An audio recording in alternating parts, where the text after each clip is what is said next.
Super awkward Funcast. You're listening to the Super Awkward Funcast. Yeah. Hello and welcome to this special episode of the Super Awkward Funcast, which is focused mainly and only this one on the Lively v. Wayfarer case. So this is part 2 of the Unsealed timeline that I am covering. Shout out to Asshole Media who created this timeline. They're awesome, and I will link to all of the sources, that one and docket updates, which I always use for this stuff, and I used in the beginning. So you can get the latest news over here. You got cases, key players. Oh my gosh. Let's go through the key players, actually. That's fun. Excuse me. So obviously Blake Lively, she started this whole mess. It's her case versus Justin Baldoni, Wayfarer Studio, and RR is Ryan Reynolds, her husband, who is also a part of this. And then I guess down here we have Stephanie Jones, who's also a part of this, but in her separate case. Okay. And then Jed Wallace was against Blake Lively before, but then his case got tossed. And then Leslie Sloan was in this case, but only at the beginning. She's been out for quite some time. So we got Justin Baldoni's key player. He is the actor and director, mostly. The director, co-founder of Wayfarer, and actor as Ryle, the main lead in the It Ends With Us movie. And it helps if you've watched the movie to really understand what's going on. Hopefully you have. Excuse me. That will eventually go away. I don't know why, but after I eat, I start to have a scratchy throat. I don't think that's normal, but it's whatever. Gotta do it again. That's really fun. I'm gonna edit that out. So yeah, Wayfarer Studio is the financier of the film alongside Sony. Sony financed it, I think, $20 million or so, and they also distributed the film. So Sony's involved. They're not here right now, but I'm sure they're here somewhere. Jamie Heath is the CEO of Wayfarer and best friend to Justin Baldoni. It's their baby alongside Steve Sarowitz, who is the co-founder and also the money guy. So he's behind it, the financials, and Baldoni is behind the creative. And then we got Jennifer Abel, who was the publicist of Justin Baldoni. She's involved, and this stupid fucking woman right here, Stephanie Jones, I'm trying not to use the B word. She is the one who threw a sham subpoena. Hello, Van Sham. We talked about that in a previous episode. Go watch Van Sham. Thank you, ma'am. It's going to be linked in the show notes. Everything that I talk about is usually. Anyway, she is the one who got all of the messages through a subpoena from that company, which is owned by Blake Lively and Ryan Reynolds, and was able to get all these text messages, thousands of text messages, according to the MIT, and MIT published them, cherry-picked by Miss Lively, from her CRD complaint, which was on December 21st. That's when it was filed. No, 20th. December 20th? I think it was the 20th, and the article was the 21st. But we're going to probably see that. It's no problem. And then Jonesworks LLC is the company that Stephanie Jones is behind. It's a PR company. There's a lot of PR in this. Melissa Nathan is the crisis PR agent hired by Jamie Heath and company for Wayfarer to protect Wayfarer against the crazy lies of Ryan Reynolds and Blake Lively. And she is behind TAG, which is the agency group. Then we got Jed Wallace over here. He's in Texas, minding his own business, right? And he's doing the monitoring and stuff of social media. And he gets a lot of flack for it from the Wayfarer side. Not Wayfarer, sorry. The Lively side. And Lively attacks him and sues him. And then they got tossed out in court for jurisdiction purposes. Both of them were jurisdictional purposes. Then Taylor Swift is here. She's one of BL's dragons, as it says. And shout out to her and her stupid ass music video. I saw it before. It was awful. But good luck with that song that sounds exactly like Uno Dos Enamorados by Luis Miguel. Shout out to Luis Miguel, who did the original composition of that song and is hopefully getting something for how much of a ripoff it is. Anyway, It Ends With Us is the movie based on the book written by this person, Colleen Hoover. And she didn't write a sexy book, as she says in her deposition, so that just came out of nowhere for her. Didn't exist in the book at all. I have not read the book. I cannot comment on it, but I've read snippets, and are you kidding me? Are you kidding me? Are you kidding me? There's so much sex in that book.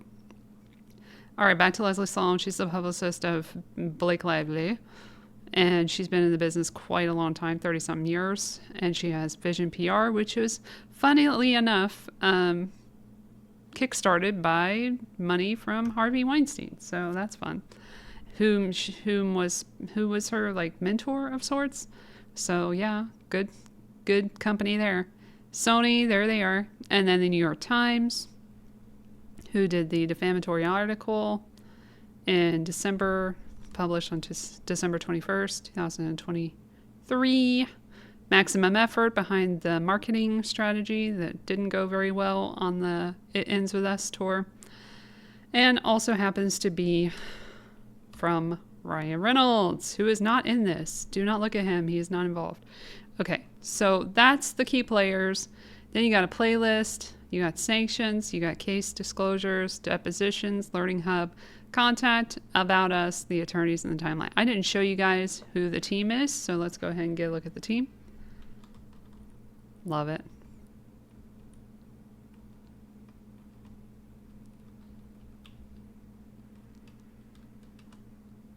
You can buy him a coffee. Contact. Y'all can send them messages. Yeah, but they're on their shit all the time. Shout out to Clark, who also gives us some CDs and stuff, or gets the CDs and uploads them and helps us out with that. So, for example, these audio files over here. Yeah, Clark from Reddit. We love him. Shout out to him. And all of this stuff. Like, there's so much to go through. There's so much you can do. And it's all in one place. So just check it out when you get a chance. We're going to get back to it. I did have an issue. I don't know if you noticed, but I had a visual issue because I ran out of disk space on my computer, which was really great timing. But that was after 2.5 hours almost. So I get why I did that. But the thing is, I kind of skipped over some of these messages. You couldn't see them, but you could hear me talk them out, like speak what they were saying. But I didn't have it on the screen for the reason of it just stopped screen sharing. So that's fun. We're going to go back to that. So let's go back in time. We're going to go to April 12th, 2023, when Blake Lively and Taylor Swift had a text exchange where Taylor agrees to compliment Blake's script, which is where this all goes to shit. I'm going to start here just because this is the start of the... Damn it. That was rude. This is the start of the Taylor Swift and Blake Lively of it all. If you hear anything outside, you know what? I live in an apartment. I'm not rich like Blake Lively. I don't have a penthouse that I call the Buckingham Palace. So it is what it is. Support small creators. Give me a like and a subscribe. And a comment. I'm lonely. I need comments. Okay. So this is on 4/12/2023. Here we go. Back to it. And I'm going to zoom in a little more this time now that I got the lay of the land here. And now I can figure out what I can see and what I can't, because I couldn't see some shit last time, so it was a little awkward. Okay, so Blake Lively is B. Blake Lively says, if you get here with this doofus director of my movie. Oh, by the way, to preface this is, in case you're new here, this is after the filming has not gotten underway necessarily, and she's worked on this rooftop scene for the movie, which is a very pivotal scene in the story. And it turns out Ryan ends up writing it, but she's saying that she wrote it at this point. We don't know when that changed or if that ever changed or if she was lying the whole time, but it's probably likely that she was because she lies about a lot of things. But anyway, she basically was trying to get him to be on board with her rewriting stuff that Christy Hall wrote, who is the original screenwriter of the film It Ends With Us. He is the director. She is the star. She has said in an interview, and I will show it right now. Fuck it. That was a weird noise. So I will show it right now. Rug pull. I wonder if it'll be in here. Hold on. Black. Can't put Black and Blake Lively in the same room. Let's see if I can find it at all. I don't think I can, so I must explain it. Okay, she likes to pull the rug out from people. Shout out to all these people. And when she's on a film, she likes to take charge of it and, do more than an actor should. And she always feels like an asshole. This is her words. These are her words. Forbes interview. Look it up. Well, I could look up it. Fuck it. I'll do it live. Let me see. Forbes interview. It was a panel for women and shit. Because remember, she's a woman. That's very important. Okay. I will look it up. Fuck it. Do it live. We'll go to Reddit. Reddit and forget it. This is funny. This is from a year ago, almost. What? Blake Lively admitted to Forbes she needed authorship on her films.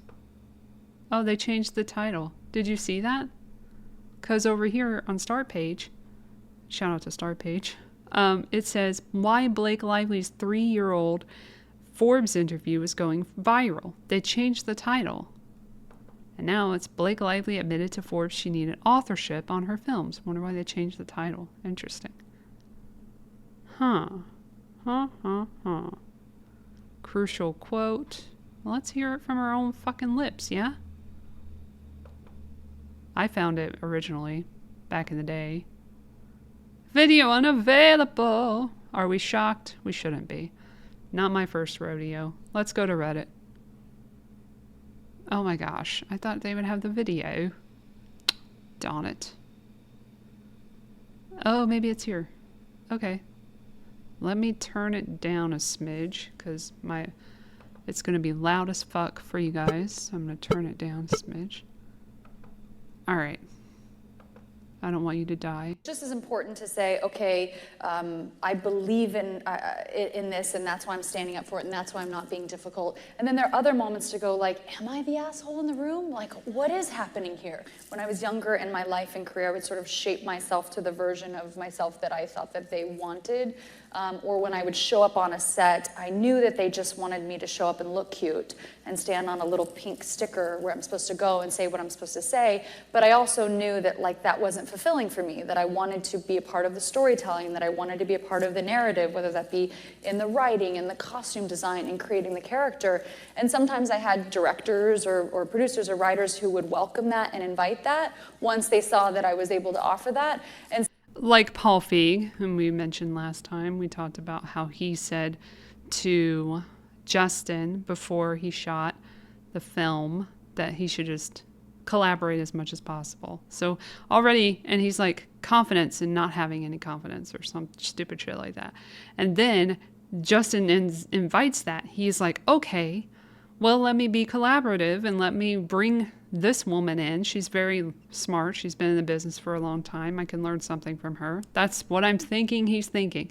She knows a lot of people. Maybe he's thinking that, like, she's in the industry. She's in WME. We should be friendly together and, and collaborate and be creative and find all these really big moments for the film. And then you know what happens. And sometimes I would have people who really resented that because they were like, we just hired you to be an actor. Yet when I went in the meetings, I would just seem like I'm just there to be the actor and ready to get the gig. I wouldn't reveal that I actually need to have authorship in order to feel fulfilled. So I think that for them, sometimes that might have felt like a rug pull because you're like, you're trying to assert yourself into something that we didn't hire you to do. And so it was a really strange position to be in because I felt like I don't want to just like be an actor. Like I want to. Girl, if you don't want to be an actor, you know what? Find a script and direct it. Like he did. Or find a story, buy the rights, and do your thing. Your husband is huge. Sadly, still. But he's huge. He could help you.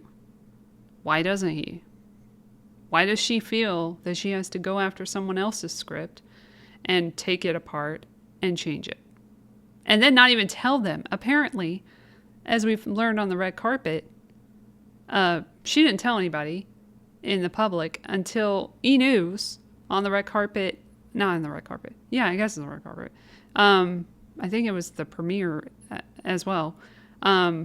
For the media to know that she had gotten Ryan to write the script for the scene on the rooftop. Let me get that. Hold on, shit. E! News. Blake. Dang it. I gotta show it. I can't just say it. Ryan Reynolds. Dear me. Rooftop. It ends with us. Okay.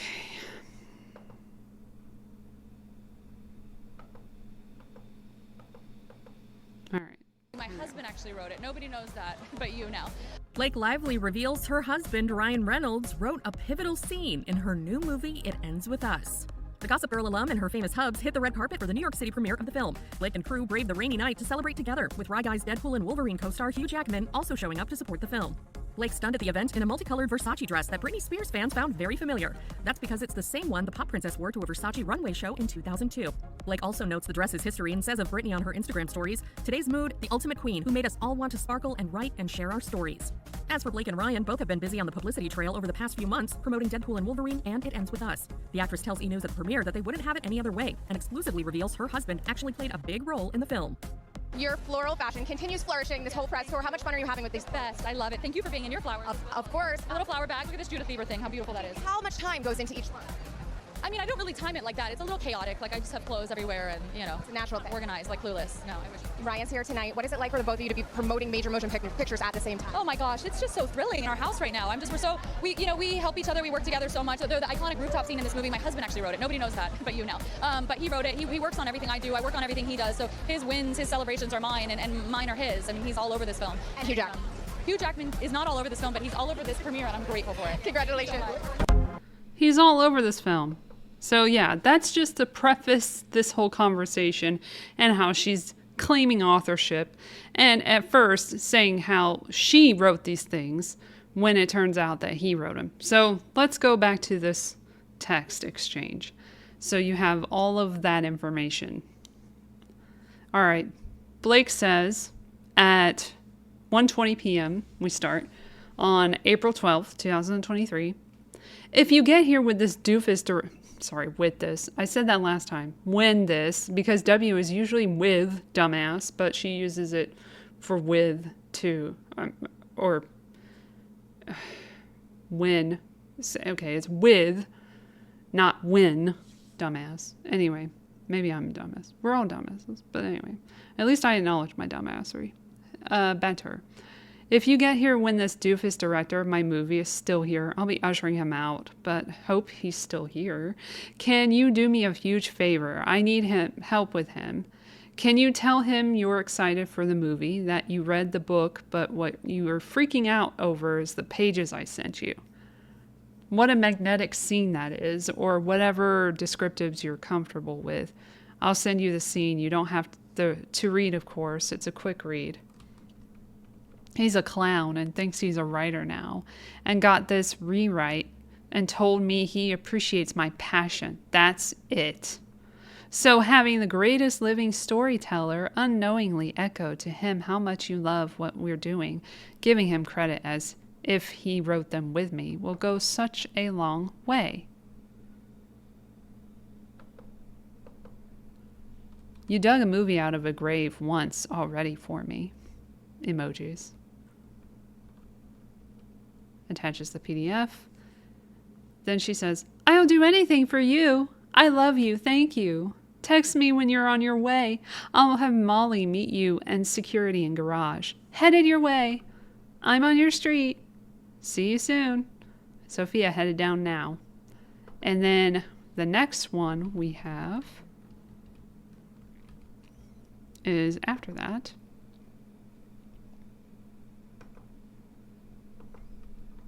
This is where we left off last time when I went out and you could not see my screen.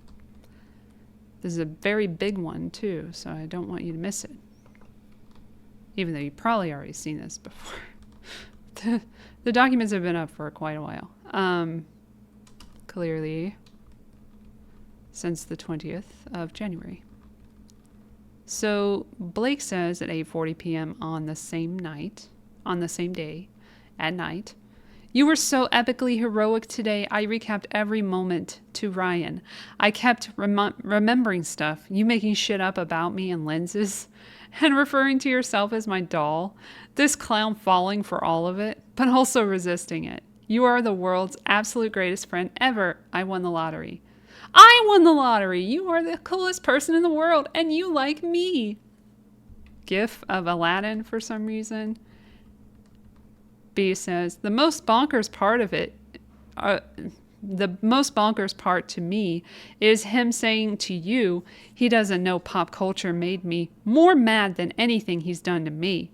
What has he done to you, bitch? Excuse, I already said bitch. I apologize, but damn. What has he done to you? Well, we know the only thing that she has alleged before this that he has done is one, well, the only things, because I remember the other thing, was the original circumcision conversation, which she probably prompted in December 2022 before she even worked for his ass, so it's irrelevant, and was before she accepted the gig. Like, what? And then the other thing is like him being concerned about his back and also making, okay, this might have been before that. I can't remember. But the other thing would be that when she was notified by him about a wellness coach helping her with prenatal stuff, not prenatal stuff, after birth, that's not the word either. Stuff to do with her breastfeeding and that sort of girly shit. She had some help with her girly shit and some problems that she was having from him, because she was having a hard time, as we heard in that voice note last time. She was having some trouble with the baby weight and everything also, so that was part of it. And he told her that she would look amazing at the, in the movie, and he would do everything to make that happen, and blah, blah, blah.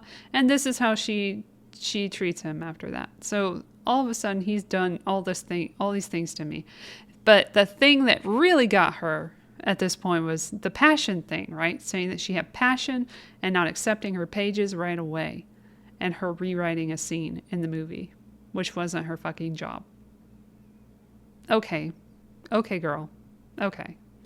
So back to it. She says, his entire brand is disassembling toxic masculinity. No, that's what you are all about. He's not about toxic masculinity. He even says that he doesn't believe in it, and he doesn't think that it's helpful in a conversation with boys to accuse them of such things. He thinks it's better to, really tackle the issues head on and where they stem from and everything. So he's all about helping boys not be total assholes and grow up to be horrible men. And heaven forbid he do that.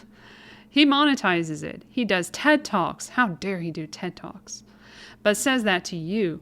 Not only is it so rude, but it's untrue. The thing that enraged me is you are an absolute league of your own in being both the most popular artist alive and one of all time, but also the most respected and awarded. Popularity doesn't normally coincide with laurels. In very few cases it does.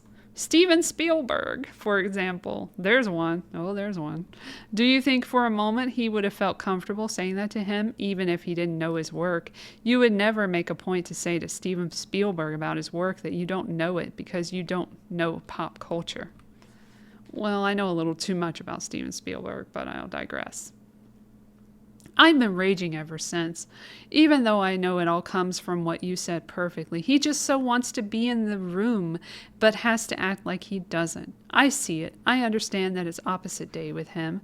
He's so green, he thinks that's what makes him cool enough to fit in, when in fact it's fucking enthusiasm, fandom, and respect for those killing it that shows you're confident with where you are in life.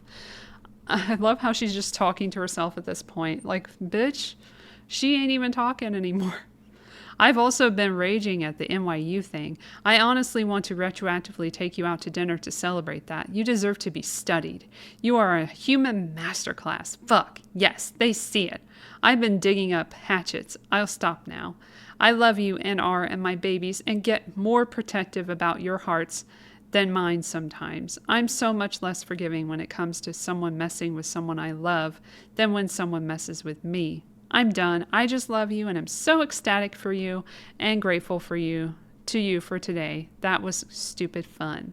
So that was one of the big moments throughout the case that just shows how vindictive she is and how it's not about any of that shit she's saying it's about. It's about control. She wants control over the film, clearly.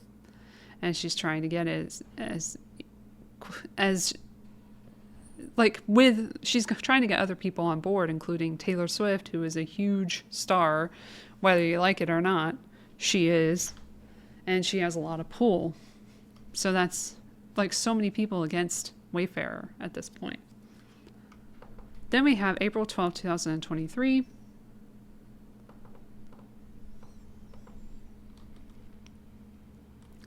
Same day. This is Ryan Reynolds and Liz Plank. 6:28 p.m. Ryan Reynolds says, I'm a little baffled by Mr. Baldoni. I would love any guidance at some point. Liz says, rats. I tried to warn Blake on the red flags, but was hoping he had gotten better. I'm on a shoot right now. Want me to call you after? Sure. Zero pressure. We can chat tomorrow. And sigh. Ugh, I'm sorry, Ryan. Working on his set was truly one of the worst days of my life, but it's survivable and I'll help. Call me anytime tomorrow. And then after that, on the last of this series, on the last video, I showed that she was still doing the podcast by that point. But we'll go back and do it. Fuck it. We'll do it live. We'll do it live.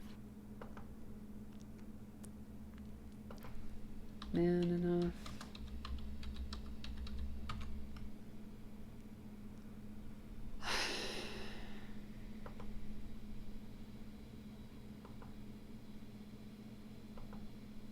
Coming up on Man Enough. I'm so grateful. Okay, so a year ago, she was still doing the show, even after this stupid text. She was still on it. So she's just a lying sack of shit. Like, oh, that one day that I was on the show. Look at this. Look at this fucking shit. This episode is literally called Change the Norm, Men's Role in Holding Each Other Accountable. The host tackled the complex and sensitive issue of men's violence against women sparked by the disturbing P. Diddy video that recently emerged. This is from June 2024.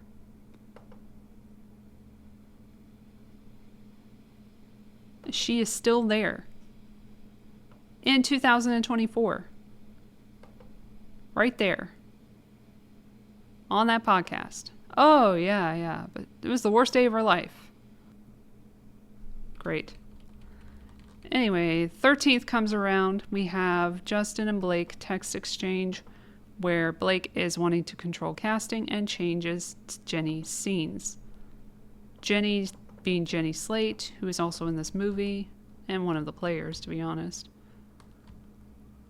So we start at 9:44 p.m. on the 13th. Justin loved, yes, we'll find them and sign now, XX. Then loved, sorry for the delay, I've been in bed, the good news, blah, blah, blah.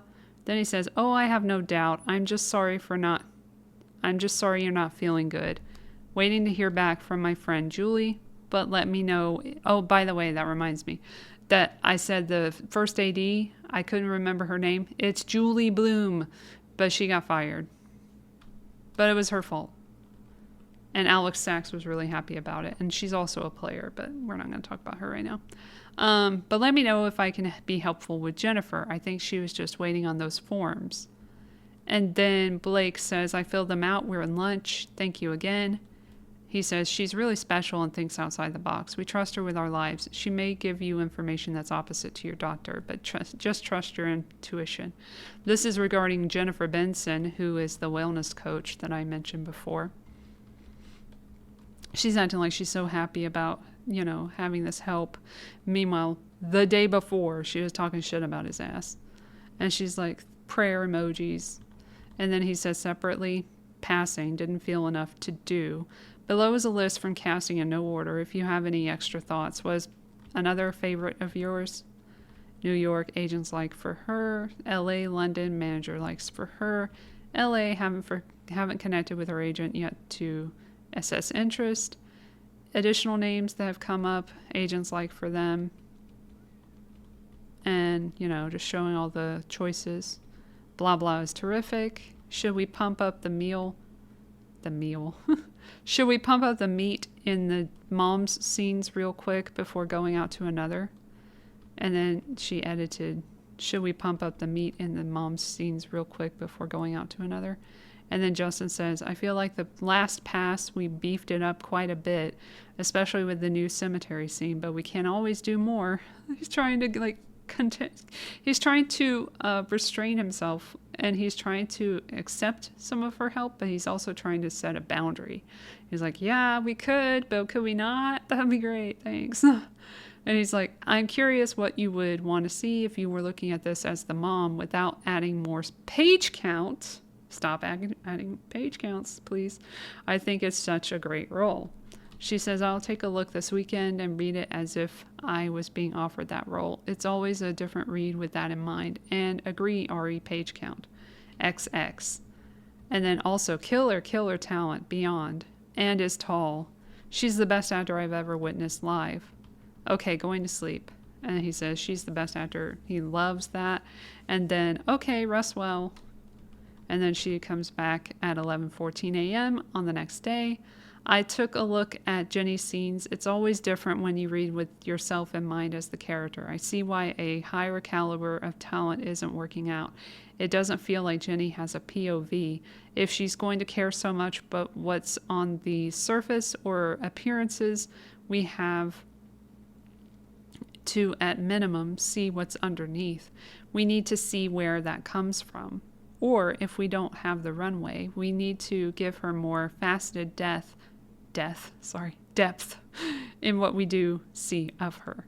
I also think we're missing an opportunity to see more of Lily and her mother and vice versa. It would help make the characters pop and feel indelible.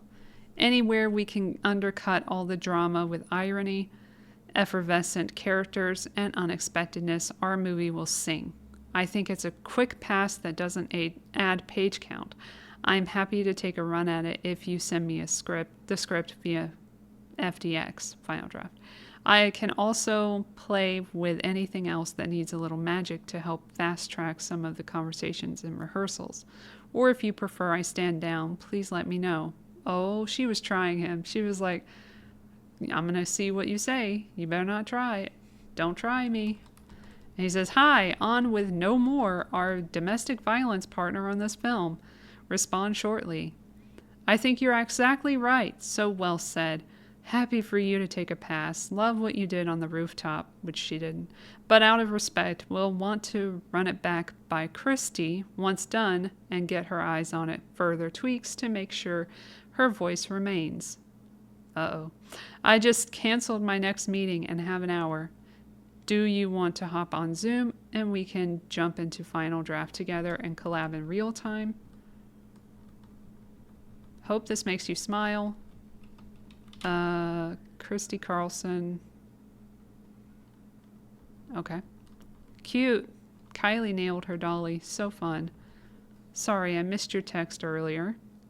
If you send me the FDX, I'll work when I can steal moments. And yes, of course, please send to Christy. We're all on the same team with the same goal. Are we? Are we really? He says, great. Also was working on rooftop scene today. I really love what you did. She didn't do it. It really does help a lot. Makes it so much more fun and interesting. And I would have felt that way without Ryan and Taylor. Wink, wink. You really are our talent across the board. Really excited and grateful to do this together. That leads us to one of my favorite text exchanges, the infamous Khaleesi text exchange with with Blake saying what's up to the director of the film in a very lengthy message that some people say could have been written by Ryan, a lot like the rooftop scene. So anyway, 9:49 p.m., same day, April 14th, 2023. This is her response to what he just wrote. That's very appreciated. It means a lot. I'm deeply inspired by the film we're going to make outside of the success of this book. We have such an opportunity to not only surprise people who love the book, but reach an even bigger audience by making an undeniably dynamic and also commercial film. The moment that excited me most the other day was when you said you're not funny. You are going to kill that rooftop scene. You know it, I'm sure. Even though it was said in playful self-depreciation. Fuck. I'm going to start over because what the fuck? The moment that excited me most the other day was when you said you're not funny. You are going to kill that rooftop scene. You know it, I'm sure. Even though it was said in playful self-deprecation that we all participate in, it made me think of the process as a whole. Please know, I trust that on the day you've got me. And I hope that you trust that I've got you, if you want it. We're in this together. And we are two of this most determined people I know. We also have very high bars set for ourselves. To collaborate with that type of partner is a gift that neither of us will squander, because we both care too much about the result and also the experience. I have no motives except for you to win. I couldn't say that with a straight face. I'm sorry. As a director, as an actor, as a studio, as a writer, if you win, I win. If you win, our movie wins. We are aligned, and I will bring everything I have to this. She continues at 10:44 p.m.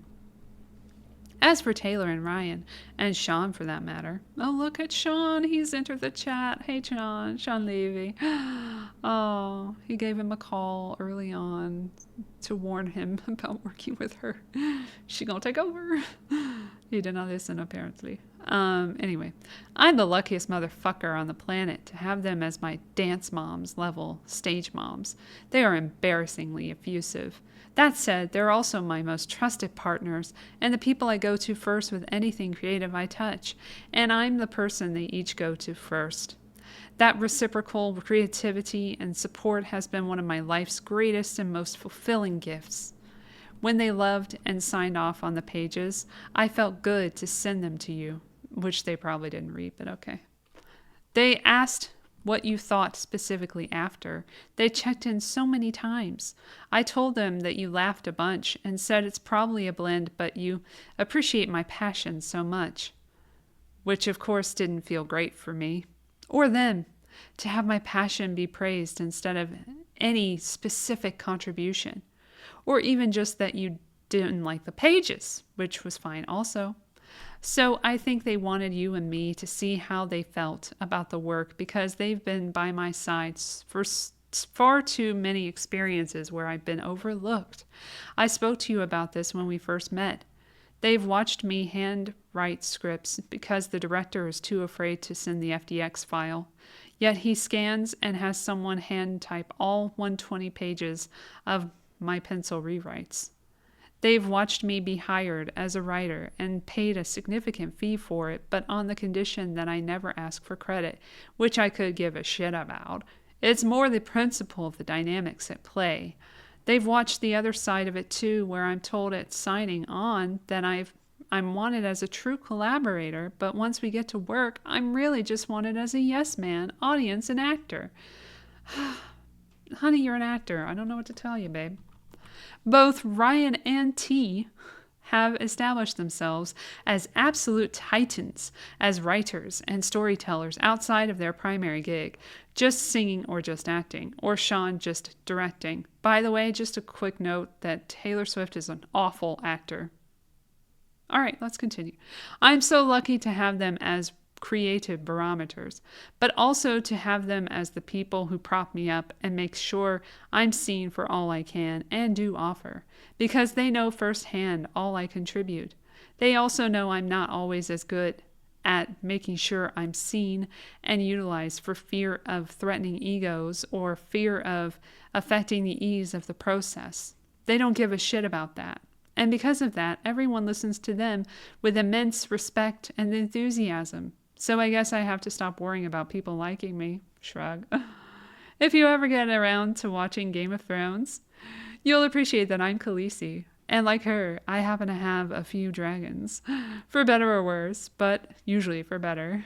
Because my dragons also protect those I fight for. So really, we all benefit from those gorgeous monsters of mine. You will too. I can promise you.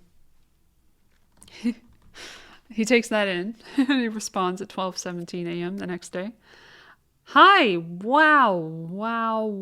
Thank you for writing this. I have so much to say.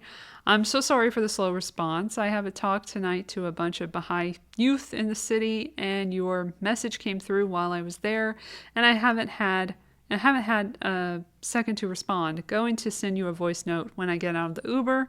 Hope this doesn't wake you. And then we go to the voice note, and this is what it sounds like. Sorry, we had to go with TMZ because it's the only thing that came up quickly. We do not like TMZ, but we continue. Hey, Blake. It is 2 a.m. Hopefully this does not wake you up. Whew. Wow, there's so much I want to say to you, and I hope that we can FaceTime or see each other in person soon and get to talk more. But I'm just going to send you a few thoughts, and hopefully it's not going to be more than a few minutes. But that I don't have the best track record. I don't think either one of us have the best track record for our voice memos. I want to start with an apology. Man, reading the second part of your message, my heart sank, and I'm really sorry. I for sure fell short, and you worked really hard on that, and the way you framed it, and how that made you feel. I just want to say thank you for sharing that with me. That takes a lot of trust and vulnerability, and I feel really grateful that you feel safe enough to tell me that that's how you feel and share that with me. And I'm really sorry. I fucked up. That is a fail on my part. One thing you should know about me is I will admit and apologize when I fail. I am far from perfect. I'm a very flawed man, as my wife will attest. And and I'm going to fuck up. I'm going to say the wrong thing. I'm going to put my foot in my mouth. I'm going to piss you off, probably, but I will always apologize and find my way back to center. That is one thing I can assure you of. And I'm sorry I made you feel that way. That must have felt terrible. And I will for sure do better. That was not my best weekend, and I should have given it more time. And damn right, you got great friends if that's how you felt and they knew that. And fuck, we should all have friends like that, aside from the fact that they're two of the most creative people on the planet. The three of you guys together is unbelievable. talk about energy and just to force all three of you. But I just wanted you to know that I didn't need that because it's really good and it's going to make the movie sing, like you said. And I'm excited to go through the whole movie with you. I'm just excited to spend time with you. I'm excited to be in your sphere and your presence and for us to share creative juices together, although that sounds terrible. I think you and I have been trying to build a relationship, which I think we've done successfully. I mean, here we are talking like this, me into my phone at 2 a.m, but largely via text and voice note. And I will be honest with you, that is not my biggest strength. I love being with people and being in somebody's space and being face to face, and I feel like that's where I excel. And definitely fallen short at times in our text and voice note exchanges because there's so much to communicate and there's so much happening. And all that to say, I'm just really looking forward to spending time together. And I think that's going to really go a long way for our chemistry, which I believe is there and has been there from the start. So I was so damn excited when you wanted to do this film. I felt it in the room when we met. And I think it does come from the both of us being so fucking hardworking and having a vision and not settling. And I'm excited to have a creative partner in that with you. And it's just really exciting. There's so much more to say. There's so much I want to say. And there's one thing that I do need to say, which is I am so sorry you have been through what you've been through with these other filmmakers and producers or whoever the people were that you worked with. It just pissed me off. Those fuckheads that I'm just still kind of blown away that this is the industry that we're in and that you've experienced that as a woman. And I know I don't need to say it, but that's not at all going to be or will be, and hopefully it's not been the experience with me. There's nothing more exciting to me. Like that I get to work with Blake Lively and have her, all of her. And that's what I want. And so there's been no hesitancy with me sending you the final draft file. I am totally fine with that. The only reason I didn't send it today was because I was trying to implement and add your notes into my working draft, which is already like I'm all over that draft right now. So there's a whole bunch of new stars that are going to be collated pages. I just haven't had a chance to send it to you, but there's no hesitancy. I'm happy to send it to you, and I'm sorry that has happened to you before. And I hope after this experience there will be a new. I don't know. I hope it'll be healing in some way, because that's all I want. I want this movie to be healing. I want this movie to be commercial, just like you, and affect people and touch people. And I want to walk you through my whole plan and the work that we're doing with the domestic violence partner that we found, No More, and just my vision. And I just know that this can be really, really special, and it's going to be special. And you're the secret sauce, and we're the secret sauce. And anyways, I have so much more to say. I'm going to stop rambling because Jesus Christ, it's been 6 minutes and 30 seconds. So fuck me. I'm sorry. You probably have kids all over you and a baby on your boob, and you're listening to me ramble at 2 a.m. I hope you're feeling better, and give Ryan my love. Thank you for sending me that. It means the world to me that you trust me with your feelings and your thoughts like that. And I can't wait to spend more time with you. Okay, I'm done. Cutting myself off. Good night. Okay, so that was his response in the voice note that everybody listened to many, many, many months ago. I think a year ago. So a while ago. Then we go to 12:30 p.m. Wait a minute. That's interesting. Oh, no, it's not. No, we're on the 15th still. Okay. 15th at 12:30 p.m. He says, some morning thoughts in addition to my 2 a.m. semi-coherent ramble. One of the things that's been the hardest about this adaptation and all the rewrites is playing against the source material. I've rewritten the rooftop scene so many times, and even though I've changed the movie considerably in many areas, I've kept it very close to the book in others. The rooftop is one of those scenes, which is why that last sparkly pass was a lot of fun as it started to open up the movie for me. In some part, I kept it because I remember how fun it was to read the very first time. I also know what you did. I also know what it means to the fans, but we're not making a movie just for the fans, which is one of the reasons why I like what you did so much. With my first 2 films, tried to make them self-aware as often as I could, knowing the genre they were in and what I was up against, and adding the lightness and little bit of comedy to relieve the pressure. It's the only way I found that meaningful and at times heavy material can actually be digested. That's why my doc series about young people dying did so well. You earn the laughs and then you earn the tears. What you helped do here is push it even more in that direction, which I was missing in parts. The way you kept the structure of the scene while still keeping the important romantic beats was really impressive and actually adds to the sexiness and tension versus takes away from it. I do think us running it together is going to teach us a lot. If we had shot the early drafts, it could have been like eating too much rich chocolate cake. I like the messiness, and I like her having real agency and being a willing participant versus him just happening to her and calling out the things about him the audience is already thinking. They are smarter than the studios ever want to give them credit for. Anyways, just wanted to share that. If you're feeling better, I'm around this weekend to chat in real time. We'll send you FDX final later as well. She responds at 5:15 p.m. Thanks so much for the thoughtful messages. They're very appreciated.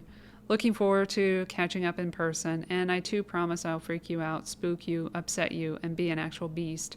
But I can promise it will always be in service of this movie and our shared goal. But will also always apologize, but not right now. I appreciate being able to communicate openly, always, XX. He loved that. Then he says, here you go. Since this is our white draft, anything starred will come out in color pages. Since I'm getting pressure to go to a Jenny Monday AM, maybe let's start there. Also, if you can leave tracking on, that would be helpful. 5:43 p.m. Sends it, says, and what do you think of blah blah? Something about her. I think you saw her on a no list, which was from earlier conversations with some others. I did a dive on her, and there's something about her strength and attitude that could be interesting for Jenny, especially as you mentioned tying the two together more. Some concern from team she could take us out of a movie, but not sure I agree. Curious your thoughts, and I like the blank idea, especially if you love her. So love, but don't think we could get her. Okay, some more casting stuff. By the way, I thought he meant Jenny Slate before, and he was talking about Jenny Bloom, I believe, so my bad on that. Anyway, April 16, 2023, Justin and Blake text exchange where Blake pretends to have strep throat and that her kid broke her arm. Damn. She really wants to go to that Taylor Swift concert. Allegedly. Anyway.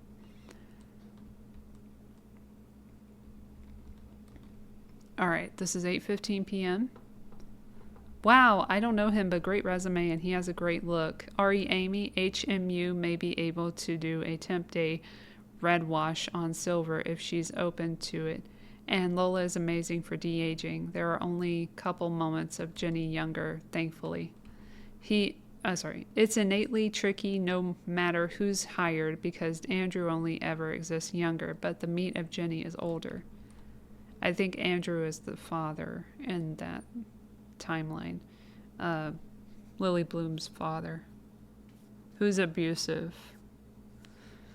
So, of course, she ends up with a man very much like her father, as happens in life. Okay, below is the FDX. I'll email it as well. I haven't proofread because I wanted to get it to you ASAP.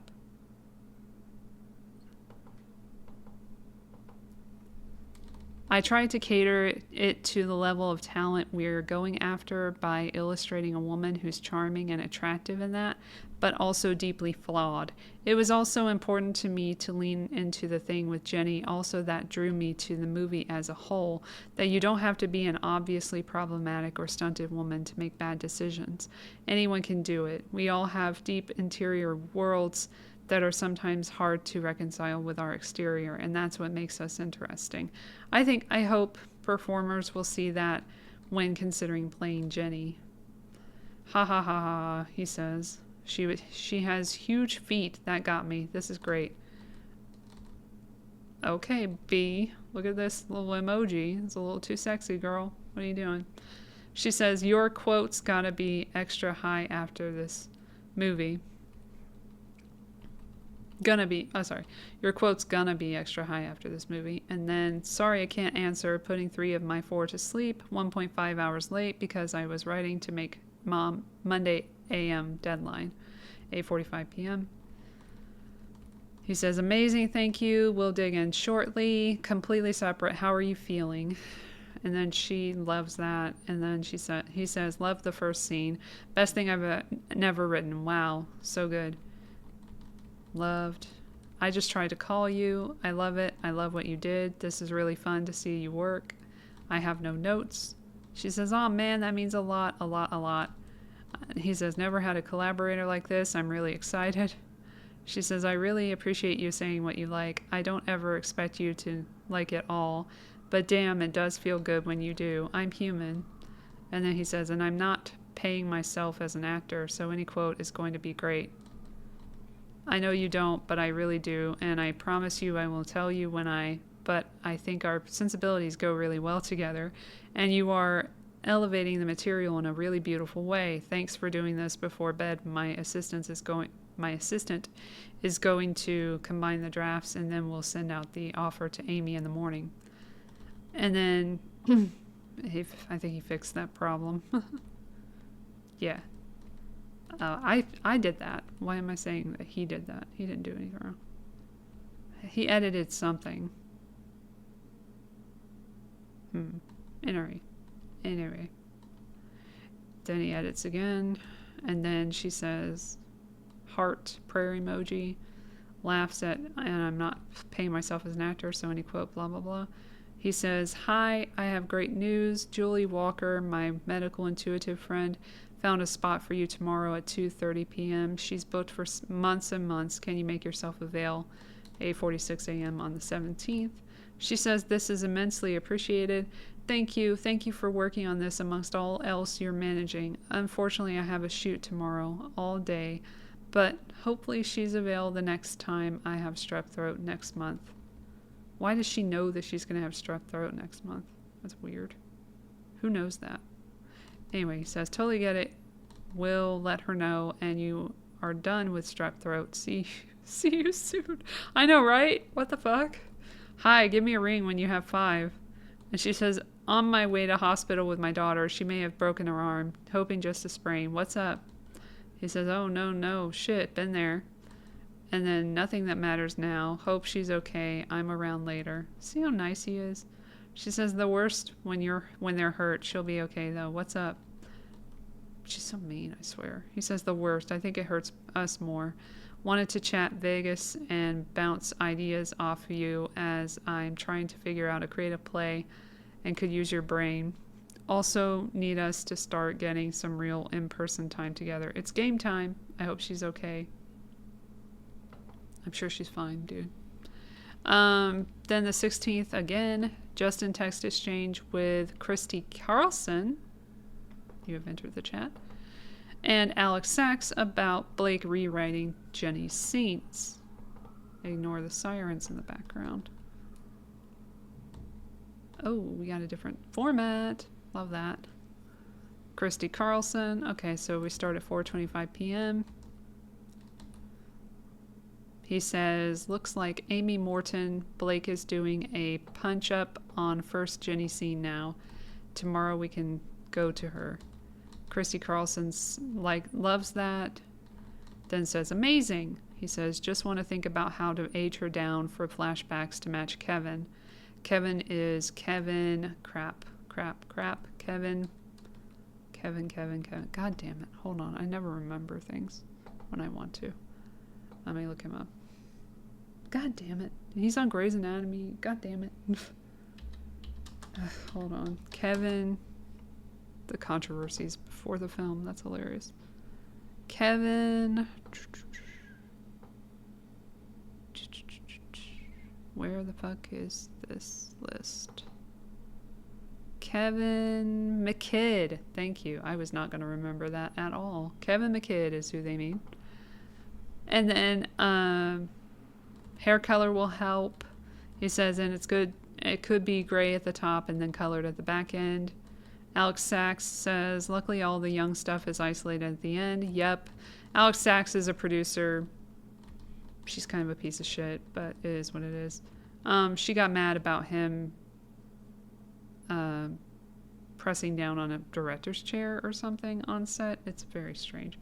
and yelling at her, which he apologized later and she used against him to back up the claims from Lively in a deposition.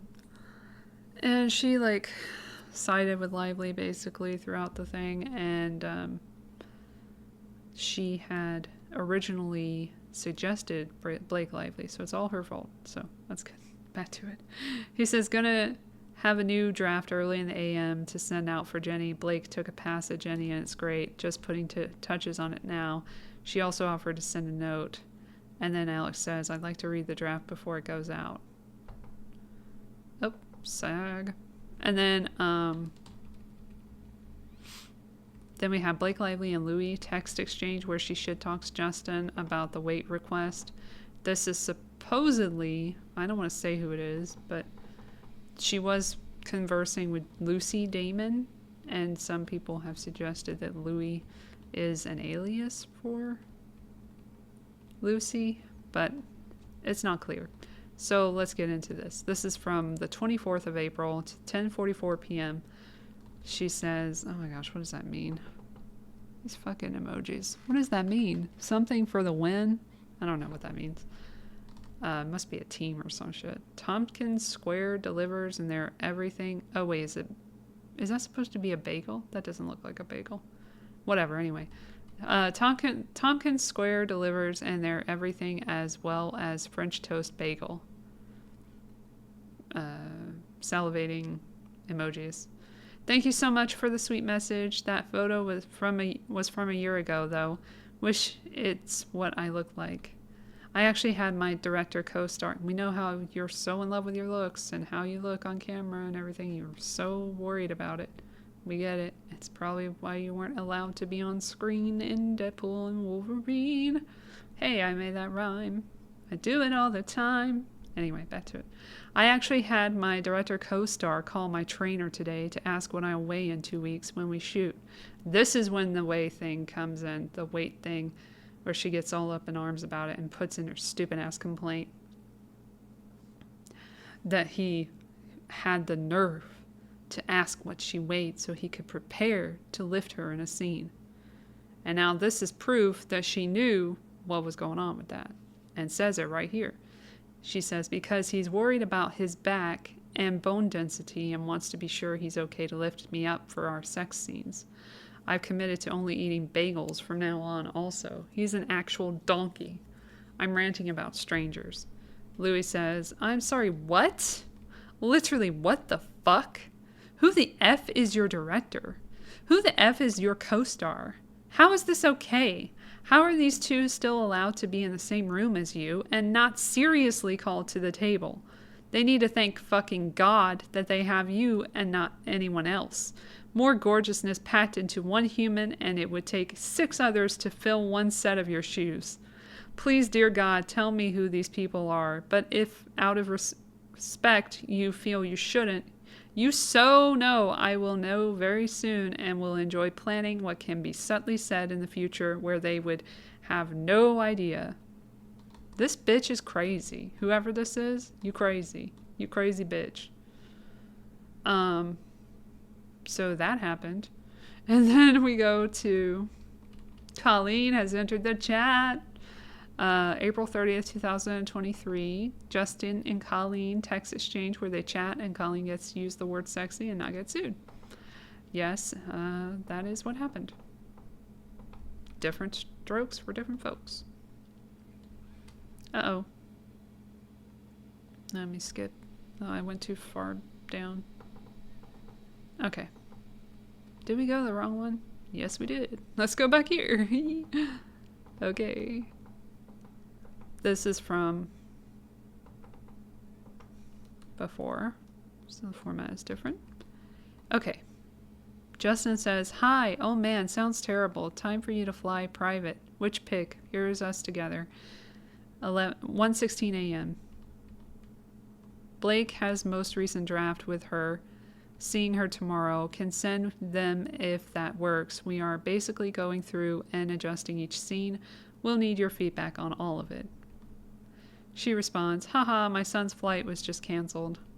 I don't know how to fly private. Like, where are the secret networks I can find out about this stuff? I've literally been trying to get home since Friday. This one Jamie sent. And he responds, let me ask Blake if she's okay with it when I see her today. This is semi-private and super easy. She says, thanks for this, and if you want to get me something updated, I'll commit my whole day to it today and or tomorrow. He says that would be amazing. But he totally didn't let her into the process at all. She says, I don't have script notes yet, but I wanted to give my thoughts as a viewer of movies rather than a writer of books real quick. The first kiss is the most important part. Some movies put so little emphasis on it, but it's the thing we wait for, the build-up, the what made them kiss at this moment. So the convo that leads up to that first kiss needs to be something emotionally impactful, even if it's just one sentence. Something that makes each of them give up fighting against this moment. I think where everyone gets it wrong is they think it's the sexual attraction that we want to see, but it isn't. We know there's a sexual attraction. We see it. But we want that first kiss to be powerful in so much more than a sexual way. As far as sex scenes you asked me about, there are readers who love to read those, which is why I put them in the books. But as an author and a reader, I much prefer the stolen glances, hand grazes, things like that in a movie.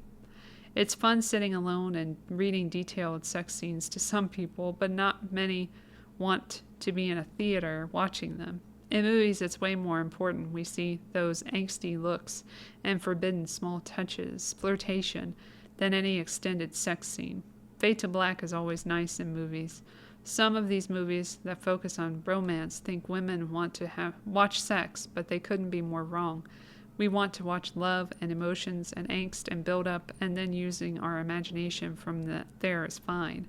Anyway, not saying this as a reader of the script because I have no idea what you guys have done with these parts of it, but I wanted to give my thoughts on the overall idea I would love to see as a viewer.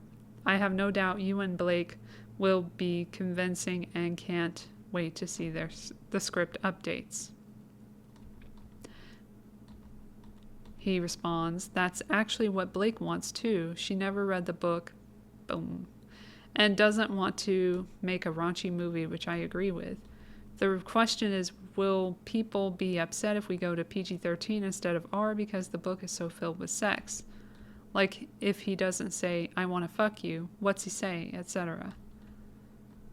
Then he shows a picture of young Lily, which is our Isabella Ferrer. Then she responds, OMG, it's Blake, how? Okay, let me simmer on this question. I actually like that she hasn't read the book. I think it's important to have both sides of input. He says, crazy, right? Then she says, I don't think the book is filled with sex. 2 scenes or 3? I don't think it's the sex readers are hoping translates into the movie. Now, as far as the rating, how many fucks can you say? Any at all? Because I think if we need to cut down, the most important one is when Ryle says, Atlas, the homeless guy you pity fucked. I think there's a way to make the rooftop scene where he says, I want to fuck you, so good without that awkward line and without readers even noticing it isn't there. Hearts. Then she responds, honestly, this book did not resonate at all. Oh wait, I forgot to say this part. Things like that don't translate well to film. That's where I felt 50 Shades got it wrong sometimes. Sometimes? Girly, come on now. Hearts. Then she says, honestly, this book did not resonate at all for the sex. It was emotion. Joanna made me add an extra one because she knows that's what readers want in their books, but don't be worried about this movie not being sexy enough. I think it's important and it needs to be seen by teenagers too. And teenagers love angst and sexiness and emotion and anger and a few bad words, LOL. He says, okay, you are awesome. I think I've been afraid to take the readers in a different direction, but it feels like that's what the movie wants. More about the love story with Ryle and Lily. We have to believe they love each other for us to not judge her for staying. It's different in the book when you have hundreds of pages, but we only have 45 minutes. So true. I know we're both swamped, but if you want to Zoom at some point and go through the script, let me know. No one knows my readers better than me, and no one will eventually know the viewers better than you. I do. Blake and I are on a flight writing now on 4:30 at 10 p.m. I think it's getting really good and interesting. There's a big writer's strike at midnight tomorrow, so we need to finish script, and then any changes we might have to be not official. Oh dang, I didn't realize that was tomorrow night. Okay, I just landed, but I did read the whole old draft I had on the plane and made notes. Let me know tomorrow at any point you're free and I'm yours. Send me those notes. I will apply what I can. See, he's being very collaborative, very helpful, and he's getting input from all the people that he thinks he should be getting it from. Then we go to May 1st, 2023. We still have not gotten to the sexual harassment moment, sadly. It's going to take a while. This is going to be over here. We're going to scooch that. Then we're going to go down. I think we can do that. Yeah. Maybe.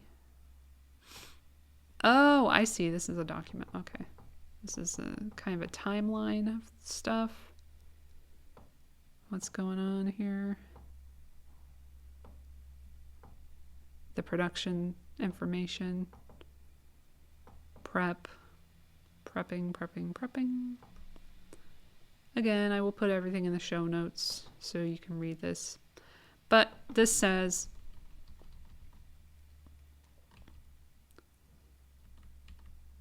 Alex Sachs texts Justin that this is bad. She's now directing the movie. She's fixing the script. Oh, where's that? Hold on.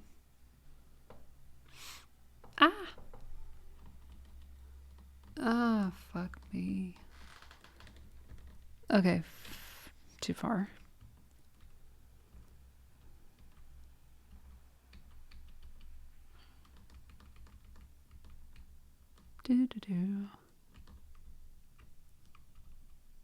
Alex expresses concerns about Blake changing the scenes. Yeah, she says, here we go. She's fixing the script. She is now directing the movie. This is bad. Okay, so that's what happens on the 1st of 2023, May 1st. And then we have this exchange where Blake uses the word sexy again. She gets to say whatever she wants. Okay, so she says, just checking in about tomorrow, 11 to 2:30. I can do Zoom or in person, 12:01 a.m. on May 5th. He says, hi, sorry, we lost a location that I have to scout. And then we couldn't reschedule as it's the company-wide mandatory training. Also, this is around the time of the strike. So we're at the writer's strike period. Then he says, I'm free after 6, but I know you guys are taking off. Maybe we can steal a few hours on Tuesday? I can send you Sony notes as well and let me know what you want to fight for. She says, please send notes. Tuesday I'm flying.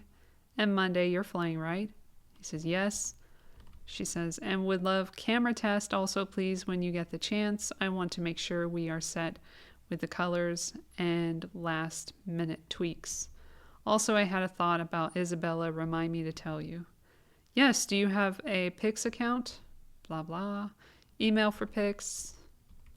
And please send me the draft we were working on today so I have most up to date. Just sent. If that doesn't work, let me know. And I'll ask them to send Form Studio. Got it. Thank you. Please send script and notes so I can look at it tomorrow because I have a window of time to go through. Yes, getting home now. 17 a.m. Plain. She loved that. She says, just open Pix. I didn't realize you forwarded. It won't work unless whoever owns emails directly to me, giving my email access. No rush. Would love to look tomorrow at some point night. Then 12:22 a.m. He says, okay, let me get into it. Make sure I'll send it to that. It's sent to that email first thing in a.m. Script and Sony notes coming. Thanks for a great day. Let me check something. This is all very, like, early in the morning. Like, this is all happening within minutes. It's crazy. Okay. Hope message was good. So, massage. Hope massage was good. Get some sleep. Then she loved that. She said, you too. Being all two-faced still. He says, I was going to paint the Mercedes a green to match our palette, but then this color came in and I like it and fits into our palette. Feels like their cars are even in the same world. What do you think of the color? Whose cars? That's a pretty green, so is the olive. I think Lily and Atlas are flat colors and Ryle is metallic. Would be an olive green if not this. Then she says, pages received, thank you. I'll have Sophia call AJ to make sure we format the pink how you want it. He says, Mercedes Lily, truck Atlas. She says, but maybe metallic on that old Mercedes would be sexy. Boom, sexy. Yeah. And he's like, hearts. And and says, Sony said they are sending the pics link shortly. He says, for the Alyssa shot. And then, hi, lots of text today, so if you want to work on script, I can send you a collab link to both our scripts. So, yeah, to both our scripts are updated in real time. And then he says, bunny options, and I don't really know what that means, but okay, good for that. Then we have May 5th. Oh, we're really getting interesting here. Lizzie Talbot has entered the chat. She is the intimacy coordinator. Oh my gosh, poor woman. She has been thrust into this case by Blake Lively. Here we go. Here is her email on May 5th, 7:37 p.m.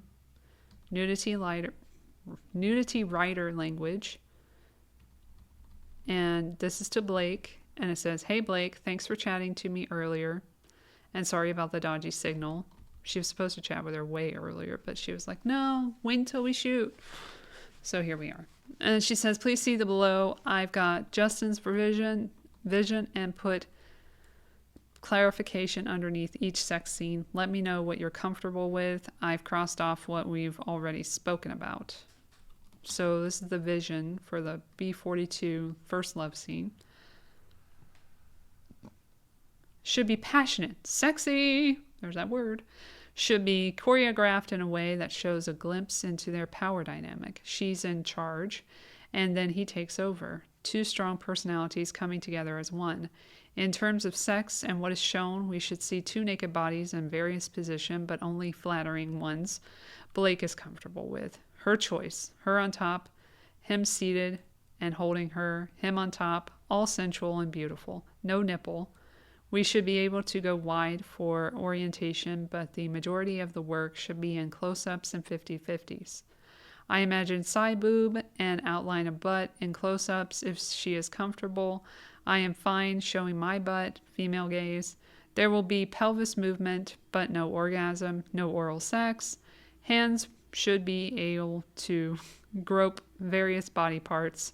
If Blake is comfortable showing Ryle kissing her belly and then leaving frame for a moment and then staying on her face, I think that's something women would like to see, but also fine not doing it, as I know oral sex was something off limits, but wasn't sure about implied oral sex. The ask for clarity as per Lizzie. Action. Simulated vaginal sex in variety of positions. Missionary, reverse missionary, seated. Cross that one out. Hands caressing body. No contact with breasts or groin. Nudity, side breast. No nipple. Whoops. We went too far. There's so much in here. Okay. Fuck. And nothing underneath that what would be seen as on a bikini, naked back. Then we have SC 50 onesies make out. Division, they come in drunk, making out in onesies. Less about seeing bodies and sex, more about onesies coming off. I'm fine if Blake wants to just take mine off and we make it playful. The ask, action, infertile oral sex off camera, crossed out. Onesie removed to underwear, crossed out.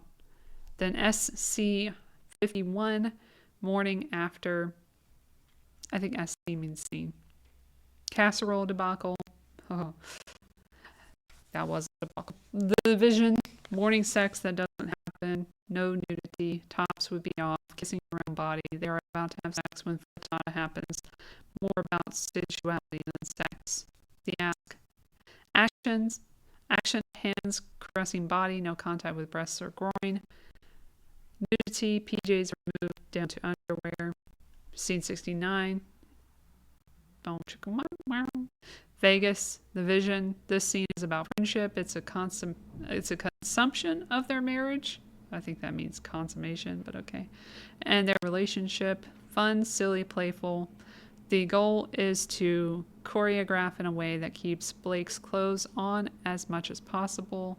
Sex with pelvis movement in positions that work with keeping her dress on. Maybe top of dress slides down and we see some bareback. Dress would be hiked up, so may see outline of butt. Hard for me to imagine without seeing frame or how dress moves. Hands caressing, and I'm okay showing rear as I don't know any other way to make love in an Elvis costume. No nipple, no orgasm. Fun, intimate, innocent. The ask, for clarity as per Lizzie. Action. Simulated vaginal sex in a variety of positions. Missionary, reverse missionary, seated. Hands caressing body, no contact with breasts or groin. Nudity, side breast, no nipple, nothing underneath that would be seen on a bikini. Naked back.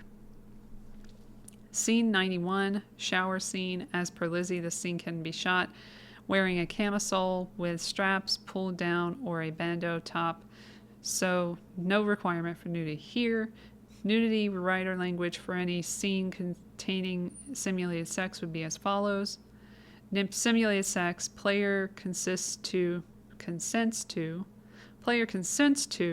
simulated vaginal sex in a variety of positions with her scene partner. An external barrier will be provided for comfort and protection. Nudity, player does not consent to any nudity except for side breast, which would be seen while still wearing a bikini. It's helpful to think of nudity writers as a ceiling and not a floor you can go up to, but not over what has been discussed. E.g., if you've agreed to missionary simulated sex, then the director cannot ask you to switch to simulated sex from behind. It's the same with nudity. If you've agreed side breast, you cannot be asked for any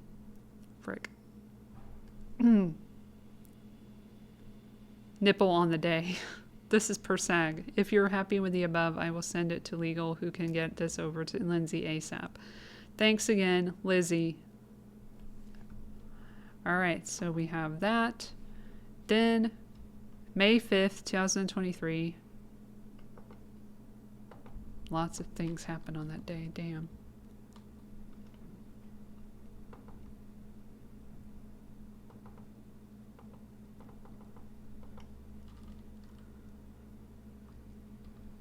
Oh my gosh, we already read that. Oh, fuck.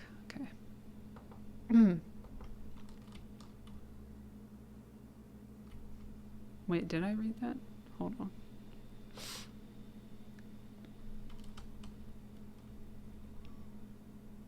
Hold on, they need to get her to sign off on the changes. Let's read that.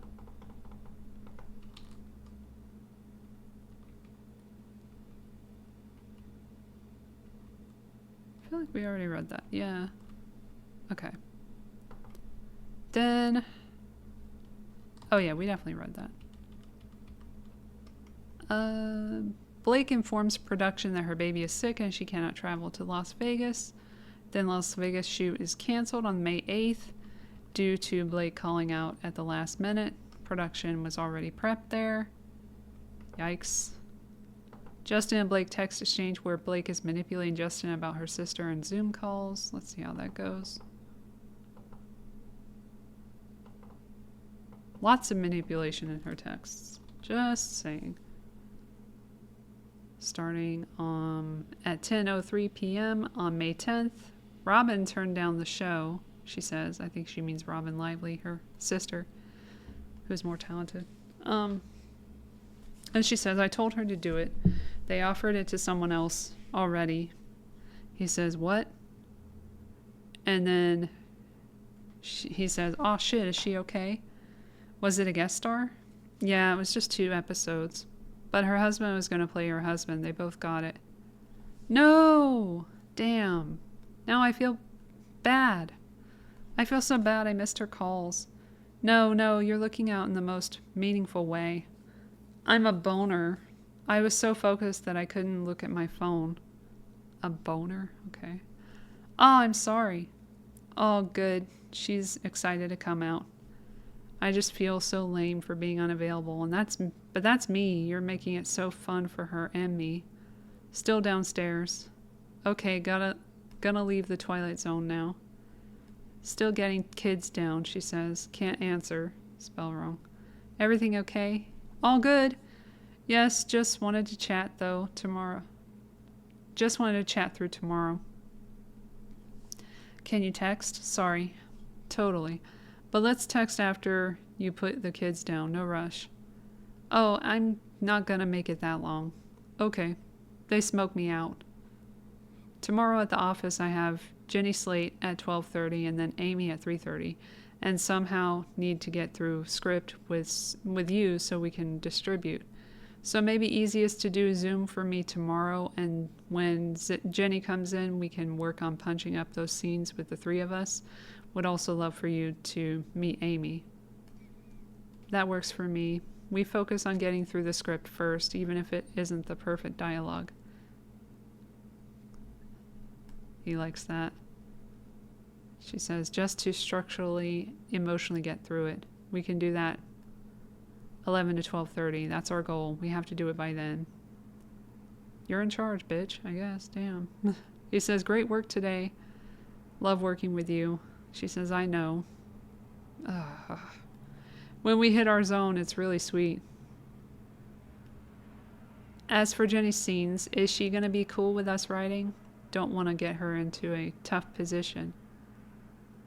I'll ask her in the AM. I had to. Wow. Well played. I feel the same. It's such a good feeling to get work done that we're proud of and to do it together. It just clicks when we find it, and that's just as rewarding as filming it, or editing it, or marketing it, or releasing it. This is all storytelling. This is why we do it. Thank you for your collaboration. I'm really proud of what we're doing. He loved that. He says, I like sentimental Blake. Never met her. I also like asshole Blake. Don't worry. Okay, good night. I met her. We all have, darling. So have my suppositories.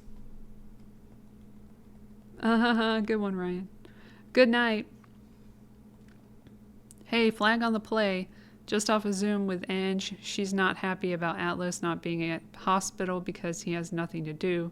She wants to talk tomorrow, so I told her we can at 11. I'm exhausted and jumping in bed. We will figure it out. Ange is Ange Giannetti. She's from Sony, and she ends up being a good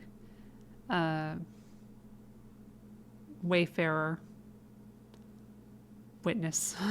We'll say that. She witnesses this shit firsthand, the bullshit, and calls it out. He says, at least she loves the rooftop stuff. 12:02 a.m. on the 11th. Fuck, I went too far up. Then he says night.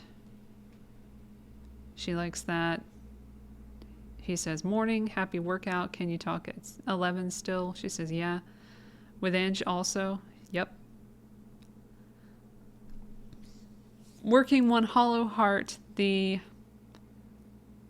wood grain in the tattoo seems to be throwing off the designer. What do you think about matching tattoo to the top right a bit more?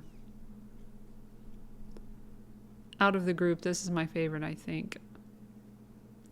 I think this is the most distinct, and I like that it represents two as one and a fractured heart that persevered instead of breaking. But I would shorten the internal spike thing like the above. Ready for me and Jenny? Yes. Hey, 30 away. And then they do the zoom. Then we're at May 12th, 2023. Still haven't gotten to the sexy remark.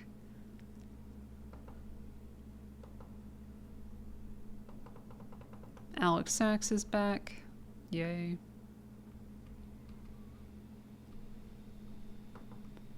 So she has an email about the workplace protocols should be coming from Sony, not Wayfarer, and this is the beginning of that mess. It's almost like they're planting a seed, but anyway, 5:49 p.m. Hey all, I was thinking this weekend and I'm not sure what protocols Wayfarer already has in place, but I think because of Justin's role at Wayfarer, remember she hates him by the way, at this point she really wants to replace him as the director, not as the main lead, because that's fine if he keeps that job. Our workplace harassment protocol should come from Sony on this show. We should do their training Zoom before we start, and their email hotline should be distroed to crew upon hiring. Let me know if you're all amenable to this. Best, Alex. She wants to take over as director. Okay, so people have their own power plays going on here. May 14th, 2023. Justin and Blake text exchange, encouraging each other. So nice. Great collaboration, friendship going on there. Nothing to be worried about. 10:56 p.m. Blake, well, here we are. Even though I've told you a bunch of times, I will say it again. Thank you. Thank you for listening to that part of you told you to do this film with me. Thank you for diving in head first and caring so much about every little detail. Thank you for not settling for good at the expense of great. Thank you for the hard conversations and the fun ones. The long-ass nights and the flights rhyme not intentional. You are a once-in-a-lifetime talent, and you make everyone around you and everything you touch better. As your collaborator, your director, and your friend, I am so grateful and excited to take this journey with you, and grateful for your trust in me. Let's tell the truth and enjoy ourselves while doing it. Love, Jay. P.S. Happy Mother's Day. You are also a fucking amazing mom. It's been a joy to witness how you love and adore your kids. They are all amazing and a testament to their parents, except Betty. She scared the shit out of me. That's probably Ryan's favorite. And then she says, the finale for the win. And that's how she responds. Okay. This note means so much to me. Not really. You hate him. I'm excited to start tomorrow, but it's only one piece of the journey. We started months ago, and I'm grateful for all we've built so far. Thank you for caring so much and for putting every bit of you into showing it. You have given so much of your time to fight for great, and that hasn't gone unappreciated or unseen for a moment. Let's do this shit. So they're really excited about working together there. Then May 15, 2023, first unflattering media articles are published regarding Blake's wardrobe choices. Pisses her off even more. Then May 16, 2023, Andrea Arjemian, the unit production manager, emailed to the team that shooting is delayed on set due to an hour-and-a-half meeting between Justin Baldoni and Blake Lively.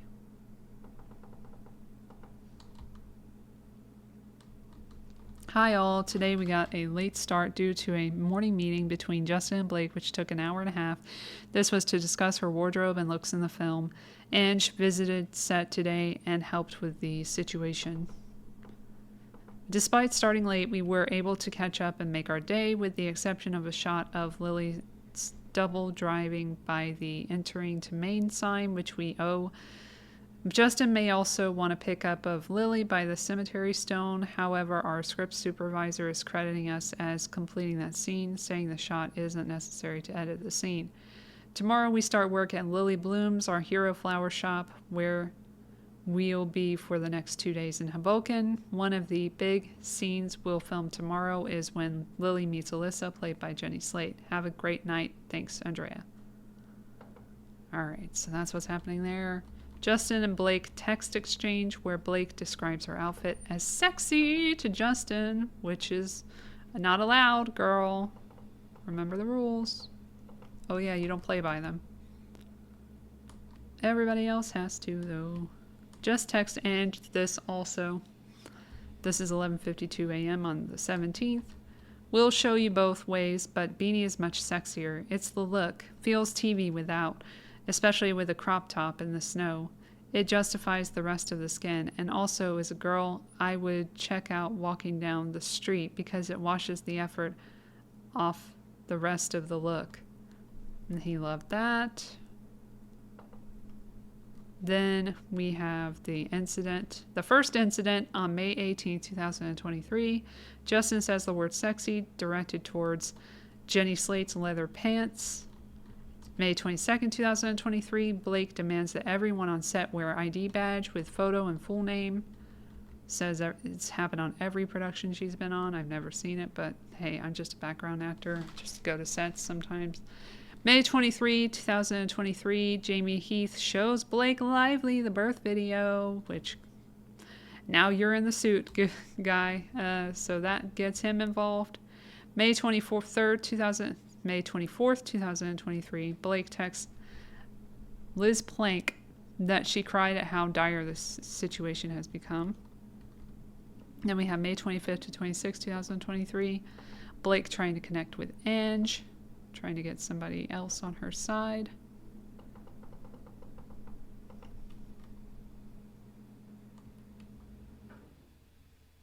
Starts at 10:58 p.m.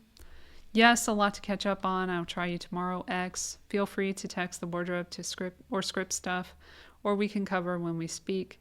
But let's catch up in general. Will do, says Ange. I can make any time work tomorrow. She says, just tried you, XX. Please let me know when you can speak. Winding down for the night soon, X. So sorry, missed you. Can be free in 10. Like that. I will say what I did want to review, discuss. Feels very, very small in light of today's news. I'm so sorry. Calling you in moments. So that's when she finds out. May 26, 2023, Justin text exchange with a single text that Blake's baby is sick again. That baby gets sick a lot. Bad parenting. And he says, Blake, ugh, I'm so sorry to hear you and baby are sick. 3:07 p.m. I know it's literally the last thing you needed right now on top of a tough week. I pray it comes and goes with mild symptoms and more than anything that he is okay. If you feel up to it, I'm here absolutely anytime and would love to check in. I know this week was a lot and I'm committed to making things run smoother across the board.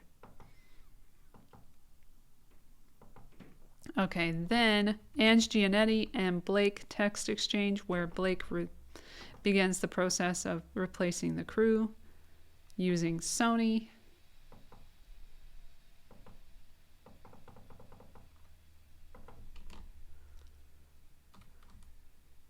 Starting at 9:46 p.m. She says, I'm happy for you to tackle the first AD issue if you're willing. We need a very experienced leader to run that set ASAP or we won't get the movie. Our lead producer studio has never worked on a film set before in his life. That's not true. Liar. It's irrefutable that we are lacking experienced leaders at the top, and the days are showing it. Let's start with the first AD and tackle the other leadership issues next. This is most pressing. Thank you for stepping in. This has been too much to hold alone. I really appreciate it. X. Then Ange says, understood. We'll get into first AD now. She says, thank you. I appreciate it. And then Blake claims she contracted COVID from Wayfarer on May 26, 2023. Her husband around the same time blamed it on his coworker. I forgot her name. The one who played the villain role in Deadpool and Wolverine. Then May 28th, 2023, Blake texts where she tells someone Wayfarer gave her baby COVID and showed her boobs and spread vagina videos while she ate steak. Okie dokie. That's weird. Big if true.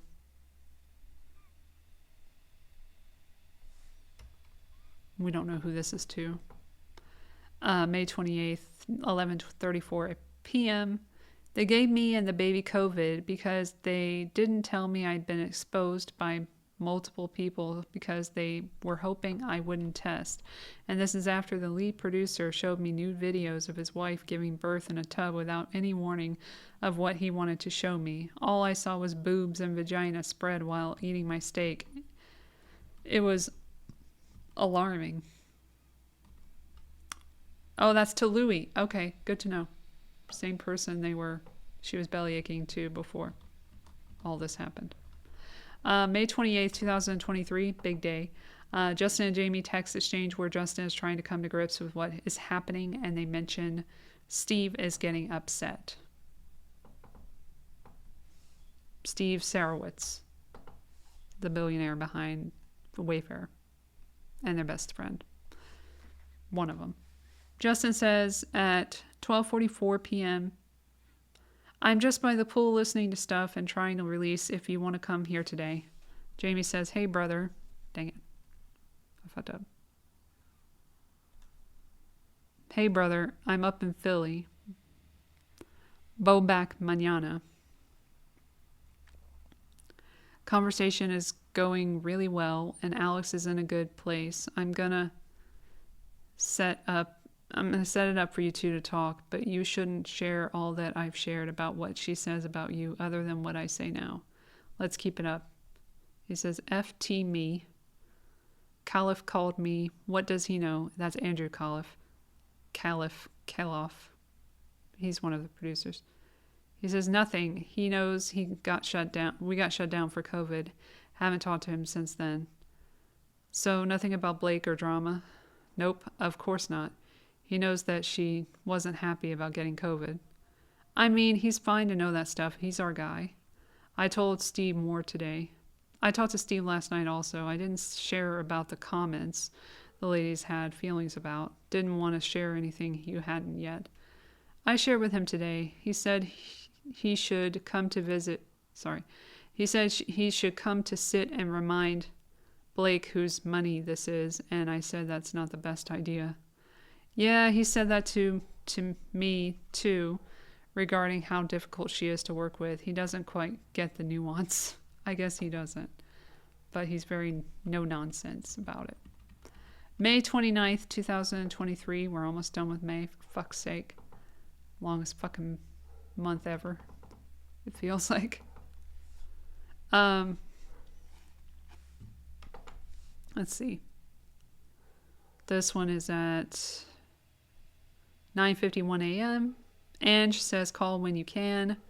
To Alex. Alex says, finishing up brunch with Jenny. We have some real issues. Tried you. Ange says, can't try you in 5. Yikes. She says, yes, very bad. I think we need to replace our director. OMG. Yeah. And Jamie should not be on set. Oh, I forgot one big thing. Justin recorded his first rehearsal with Blake and Jenny and didn't tell them until the very end. That was the same day Jamie made his comment to Jenny. And it only was revealed because Jenny had improvised some lines but said she couldn't write because of WGA. And Justin said, I remember / I recorded this whole session. And they were like, what? Texted Blake, no answer yet. She wants to talk all together this week. Not sure who that means exactly. But her symptoms are worse. So it doesn't sound like we're shooting tomorrow. I wonder if she doesn't want to work until you're back. And she says she wants to wrap and go to Europe with Ryan and family. She is no wilting flower. Hold on. Plane. Fuck. Life in the city. Oh, what a pity. Hoping it's not a helicopter. That happens a lot. Welcome to LA. All right, I'm going to go back to the beginning. She wants to wrap and go to Europe with Ryan and family. She is no wilting flower. I don't think it's me there on this one. It's COVID. That sucks for her. Yeah, she said she is eager to get back. She wants to wrap this sucker out. Get to hop on a Justin and Jamie shortly. I'd genuinely rather someone shove bamboo shoots underneath my fingernails. Ange says, I know, I really do. When is your call? I'm getting on with Jamie Justin now. May the force be with you. I think we established that was Ange, but I'm wondering if that's true. But anyway, I'm pretty sure.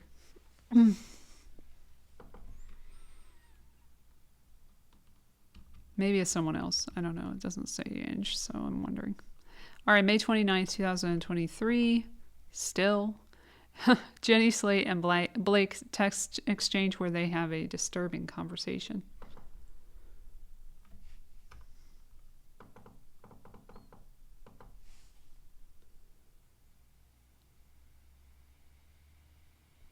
Okay. Jenny Slate, 9:18 p.m. says, Hi, I hope you're feeling better and that little baby is also doing okay. My manager spoke to Ange and went through the general points of the unprofessional behavior and the feeling that I have that it's affecting the work. She said Ange wants to speak with me too, which I'm happy to do. I did end up telling my manager the whole deal, like just all of the weird shit that Justin and Jamie have pulled. But now I'm hoping that wasn't an overstep, and I actually don't know how deep she went into those details. I'm going to speak with Aunt Alex tomorrow, and I'm going to tell her about my own discomfort and feelings of being pretty unsettled and certainly distracted from my own work. That said, if you don't want me to, I don't need to. I don't want to make anything harder for you, and if you're ever just wanting to take a moment to see how it feels when we're back on set, I get that. Sorry for the literal novel this last text is. Very long. She says, all good. I think it's great she spoke to Ange because I haven't spoken to Justin or Jamie or Alex about the inappropriate behavior yet. You can just speak to what you've witnessed and experienced. I told Ange, but I asked her not to mention so that I could personally tackle since I have to try to salvage some degree of chemistry and camaraderie with Justin, who's not only my director but love interest, and we're not even a third of the way done. Okay, totally get that. I'll keep it with me. My concerns about needing leadership, the remark about my wardrobe, but I'll just keep it with me. It's more to let her know that I'm uneasy and that I don't want it to get worse, and how freaked out that recording sitch made me feel. But whatever you felt or seem 100% feel free, please. I just think there needs to be some leadership. I mean, even him recording our conversation on his phone without asking us first, it's alarming behavior. Leadership big time. You were standing there for the thing he said to me when he said I look hot. I said that's not what I'm going for, and he said okay, sexy, and then made a joke about once he asked if he crossed a line, and I said yes, that he must have missed the sexual harassment meeting. So she's just like feeding her this information that she's going to use against him later, right there. And then she says, and then later when you said you used to stare at Britney Spears midsection for hours before you finished and said what an athlete she was and how remarkable she seemed as a young girl, he jumped in and said same and giggled, but then eye rolled when we looked at him, etc., etc. It's all just so, it's just all too fast and loose. You were, okay. Then Jenny says, yes, exactly. Those are two perfect examples. The first one, an example of a total overstep and unwanted comment. The second is such a great example of how now I just feel inclined to shut down because I don't want to invite any more other comments from him. It's just gross and stupid. I'll let you know how it goes. I want her to know that I just don't want my work to suffer and don't want to feel weird. I'm going to meet her at noon. I think face-to-face is best. Just generally, I like normal face-to-face convos. But I also want her to understand that while I want to voice concerns, I also just want to be able to finish out my work and not make it awkward. I think it's best to let her know. But again, if you feel like it's too much, I don't need to say anything except my feelings about the recording incident and my anxiety about the WGA stuff. I'm running through my head now all of the things that I've said that I shouldn't have said, like maybe I somehow opened the door. I can certainly run blue in my own comments about my own life, and I now wish I'd just never said anything. I'm going to try to snooze now, but let me know if there's anything else you're thinking. She says, I think you say it all. It's a culmination. The difference is if someone said something to one of us, if we made them uncomfortable, neither of us would behave the way he does after. That's what's odd. He keeps referencing it, or disconnects entirely, or gets snippy and impatient as a director. He was so huffy after the sexy thing. I felt awful for saying something. It's that on top of Jamie, spell wrong, being a total goof with no boundaries or respect for the work. He treats set like a barbecue. What you said, though, is very self-aware. Neither of us are people who can't take a joke, or who can't work or understand blue. We're not that fragile. You just can't record people without asking. You can't speak to people sexually while not in character or while talking about the character. And if you overstep, you move on. It's the weirdness after that makes it feel bad. Like if we speak up, the vibes on set get funky and the work suffers. It's all so fragile. It doesn't need to be. Just focus on the work and let's have a good time. It doesn't need to be funky. We're not the fragile ones. Remember that. Last thing, I hope to God your phone is on airplane mode. I think it's important you mention the Airbnb situation and how Jamie made you feel after. Also the second-rate citizen thing. It's all so messy and unnecessary. Let's just focus on the work. You know, when she mentioned how she had a situation where she had a lot of money that she had to pay for a security deposit to move out of her apartment to a better apartment for her child. And he said, I appreciate your motherhood, or something to that effect, and gave her the massive amount of money that she needed to pay that deposit. You know, that whole thing, that was very inappropriate. Bad, Jamie, bad. They think you're spooked about the WGA and improvising, etc. They don't see it's their behavior, not the work. The work is the best part when we actually get to do it well. They're going to seize up and only do the script if they think the issue is the WGA. They think it's the strike that's freaking you out because they've said it before. Then Jenny says, good morning. After that, at 8:51 a.m. on the next day. I had a billion dreams about this last night. Redacted. Super chill. Anyway, yeah, I agree about just mentioning the interpersonal dynamics as the source of the dysfunction. I see what you're saying about just making it about WGA stuff. The central issue is about their behavior for sure. I truly am so sorry that I made that remark about our tiny bedroom and our shitty Airbnb. I think back on it now, referencing that it was bad for sex, and just realizing that that is way inappropriate to say, and I hope that you know that I know that it wasn't the setting for that kind of remark. And also now, knowing that you guys sleep as a fam, it must have just seemed like such a bummer judgment. I'm so sorry. I have no judgment on it, but I'm sure it seemed that way. Ari, our bed, it's just what works for me, not at all trying to say it's what we should all be doing. Wish I had not said that. And as you say, we move on, but I do want you to know that I remember it and regret it. So sorry if I made you feel upset. Ironic. She says, oh my gosh, no worries at all. I mean it. At all. You do not need to revisit anything that's been said. That is so generous of you to say this, but so not necessary. Please don't stress about any of it. The truth is dynamics are different with women and men, and there is a safety with women that there isn't with men. Also, they had screwed you on your living situation and you had to ask for something better, so casually making a joke about sex was likely a subconscious way of playing to your audience. If the guy who could authorize moving could empathize, then you and your family would be out of there. It all tracks. Okay, so rules for thee, not for me again. Also, in the moment, it actually wasn't you that was strange. It was Jamie. It's always his fault. You didn't know we all sleep in bed together, which is weird, but okay. He did. And when you said that, he said, oh yeah, terrible for sex. And when you said that, he said, oh yeah, terrible for sex. It was so odd that he said that instead of just laughing like I did. How dare he?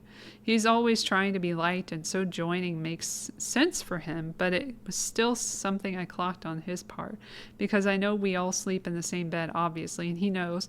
I almost made a joke about what you do instead as a workaround, but I thought, no, that's not only not inappropriate. Damn it. That's that only not appropriate, but not relevant. And he's the only one who would even know why I'm saying that, and he doesn't deserve my casual defensiveness. I think casual is what she meant to say there. Bleck, that's what I call her in private. I've been shaking my head about it all morning. I guess I was just trying to make like some sort of joke, sort of at my own expense. But yes, I think you're right that subliminally it was a message. There's no way to get an Airbnb in these neighborhoods for the amount of money that they allotted me. But then, when you shared that you guys do a family bed, my heart just sank. It's a huge lesson learned on my part, and thank you for being so forgiving and understanding. And Justin is so weird for jumping on that joke. If he knew anything about your family dynamic, he's so volatile and desperate. But then when you shared that, okay, we already said that part. And then she says, I sat down with Alex and was very open with her about all the stuff.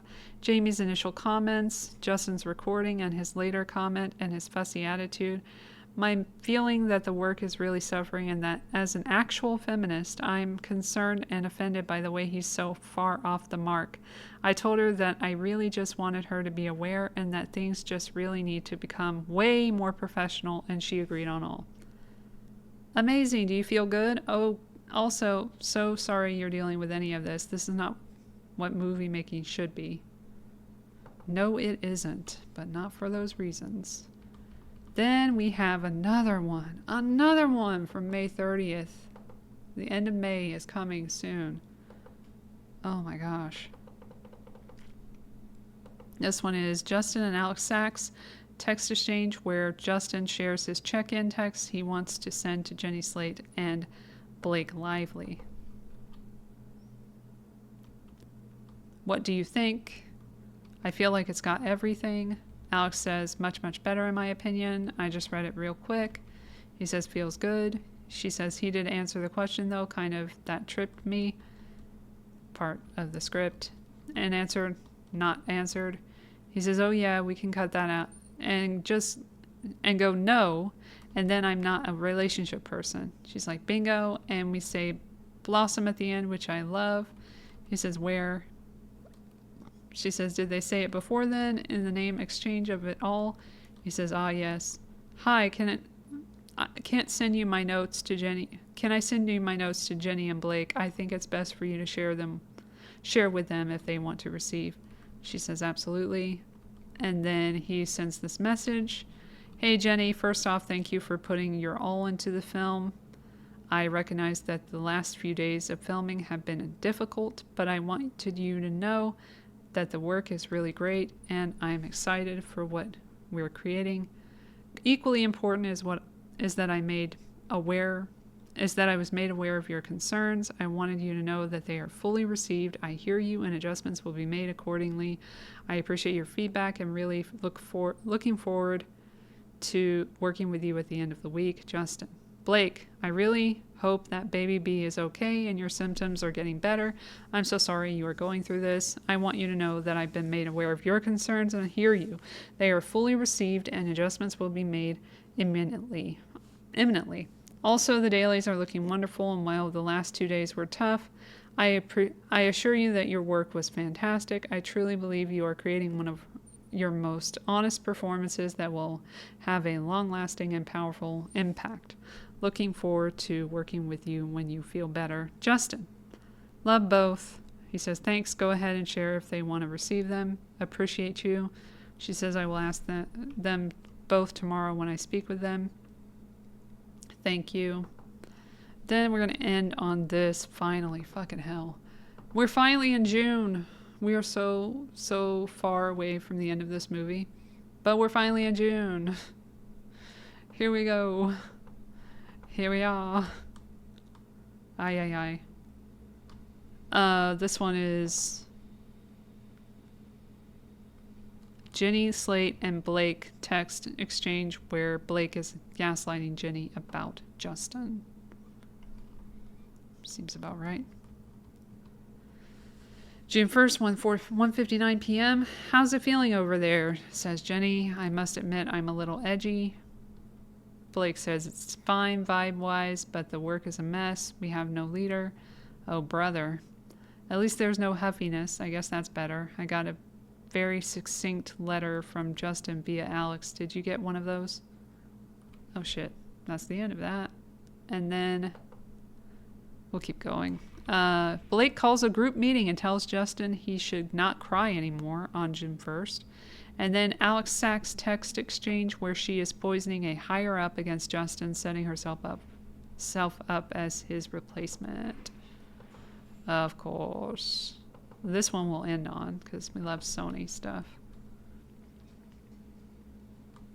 Okay. Ange, or whomever, sorry, I keep saying Ange, but I'm not really sure who the fuck this is supposed to be. It's a higher up.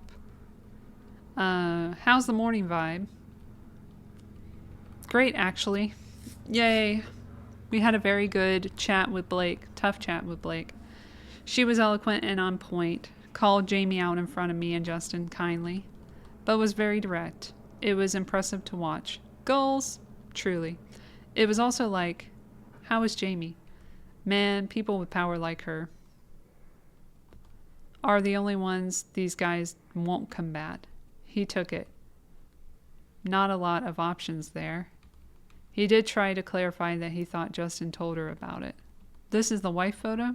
Yes, and there were other comments. Oh, geez. Did it feel like a good clearing of the air and everyone truly moving on? I'm pretty sure this is Ange, honestly, because she was like, "Okay, is everything done? Are we good now? Could we move on?" So I'm pretty sure that's Ange. And then Alex says, "Yes, I mean, I did. LOL." And then she said, "So basically, the other piece was that she was like, you know, you, Jamie, make jokes about how you can't make eye contact with people anymore, as if to undermine and lessen the importance of people not wanting to be comfy, cozy on set.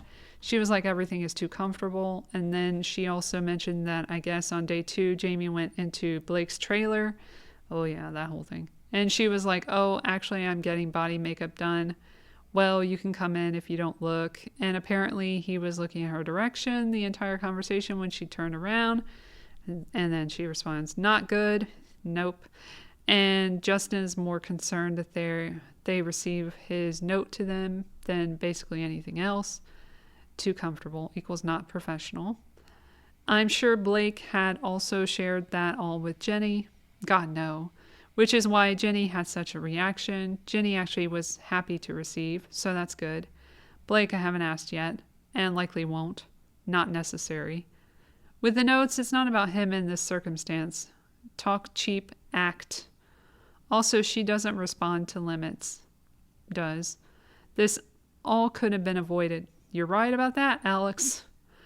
Oh, good, then on Jenny. Good. Then morning she was like, "Can we talk before rehearsal?" And I was like, "Oh," and I was like, "No, but we can talk after so the crew can start working." And she was fine, but maybe not all avoided, but some avoided for sure. Exactly. I'm ready to bring a new AD team in. It's 2 hours into the day and I still don't have a shot list. And when asked, our AD, Justin, etc., seems confused.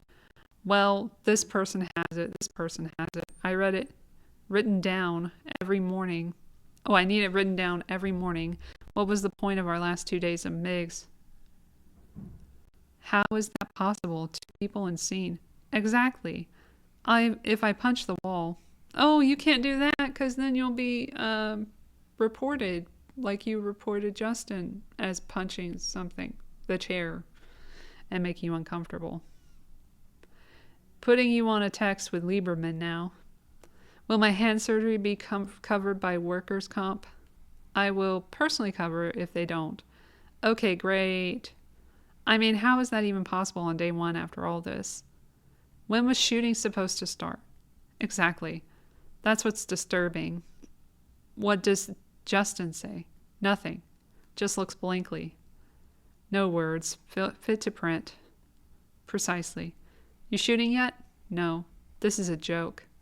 We need new ADs immediately. First shot 4 hours after Blake landed. Does Jamie get it? Bye. Yeah, I think so. The suicide story does not work at all. We're not even out of the master. Gonna break for lunch. Justin is lost. Brandon did it so good in his audition. Isn't two people sitting on a couch? What is the master? I know. If you can, call me on your way home, X. Will do. Did you watch the karaoke dailies?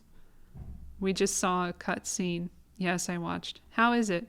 Terrible, but not because of the cutting. No chemistry? Overlit, Overlit, the coverage is terrible. We had a ton of background and see none of it, so it looks like an indie movie with no money and no chemistry. That's hilarious because well, maybe not that scene specifically, but the fucking chemistry in this movie was insane. So, no, not right on that. But Alex is not right on a lot of things. So Alex says, it needs to be reshot. We can do it with Vegas. And then in dailies, there was a no background, like 3 people. I thought because of money. We had a ton of background that day. Could you not see on monitor no people in any shot? I saw like one lady standing. You can see them on some of the karaoke coverage. It's that 2 shot against the wall that kills us. Yeah, but no chemistry, the bigger issue. They should be at a table surrounded by background, but they wanted to shoot it intimately, in quotes. And yes, chemistry is the problem. No, it isn't. It's Blake is the problem, but whatever. Tomorrow, party. Please, please spend no time on the Alyssa Marshall Lily entrance. It's all about Alyssa Lily scene, and we need to capture some real heat. Real heat. She's mad at him, but wants him when they talk at bar after she sees him flirting with another lady. 'Cause karaoke, no heat. Onesie scene, they meet again, and opening day when you see there won't be heat either. Those scenes not staged, shot or covered for sexual heat, looks longing, etc.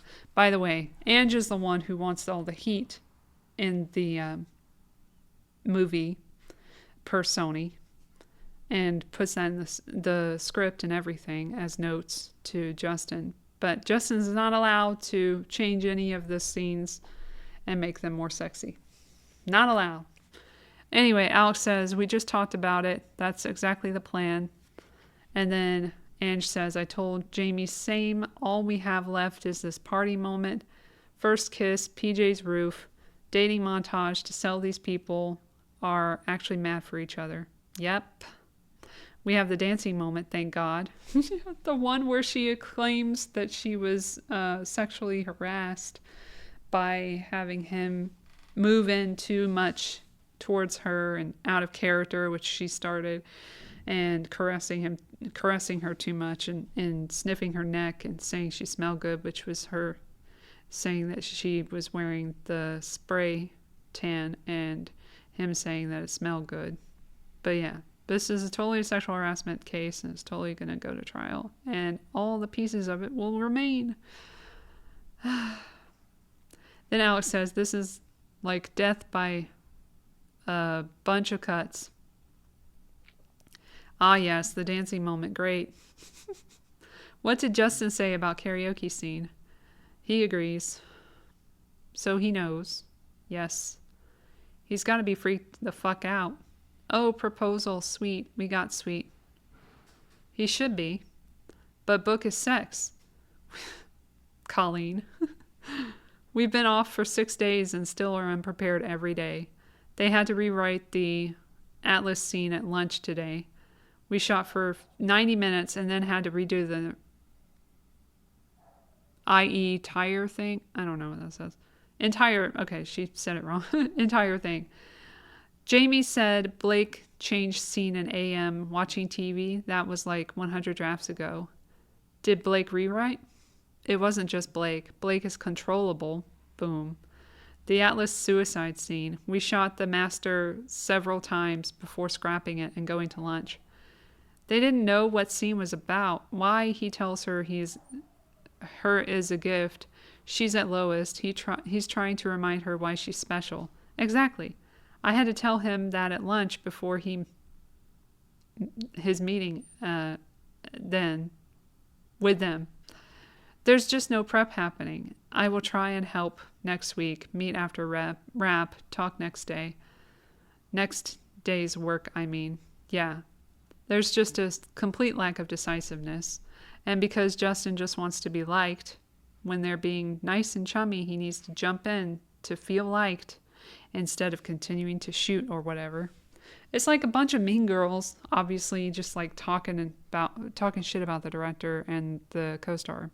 So that just continues and continues. Thank you for watching, and I'll see you next time on the next of this ongoing series of looks at the unsealed text emails timeline of It Ends With Us case, Live Levy Wayfarer. Join me for the next one. Hopefully this one will do well. Please give it a like and subscribe and comment and watch the previous videos.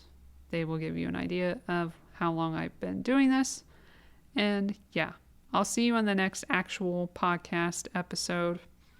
I don't know when we'll release the third episode of this ongoing series, but I guess it depends on the views. If I get enough views, I'll do it immediately. If I don't, I won't. Thank you.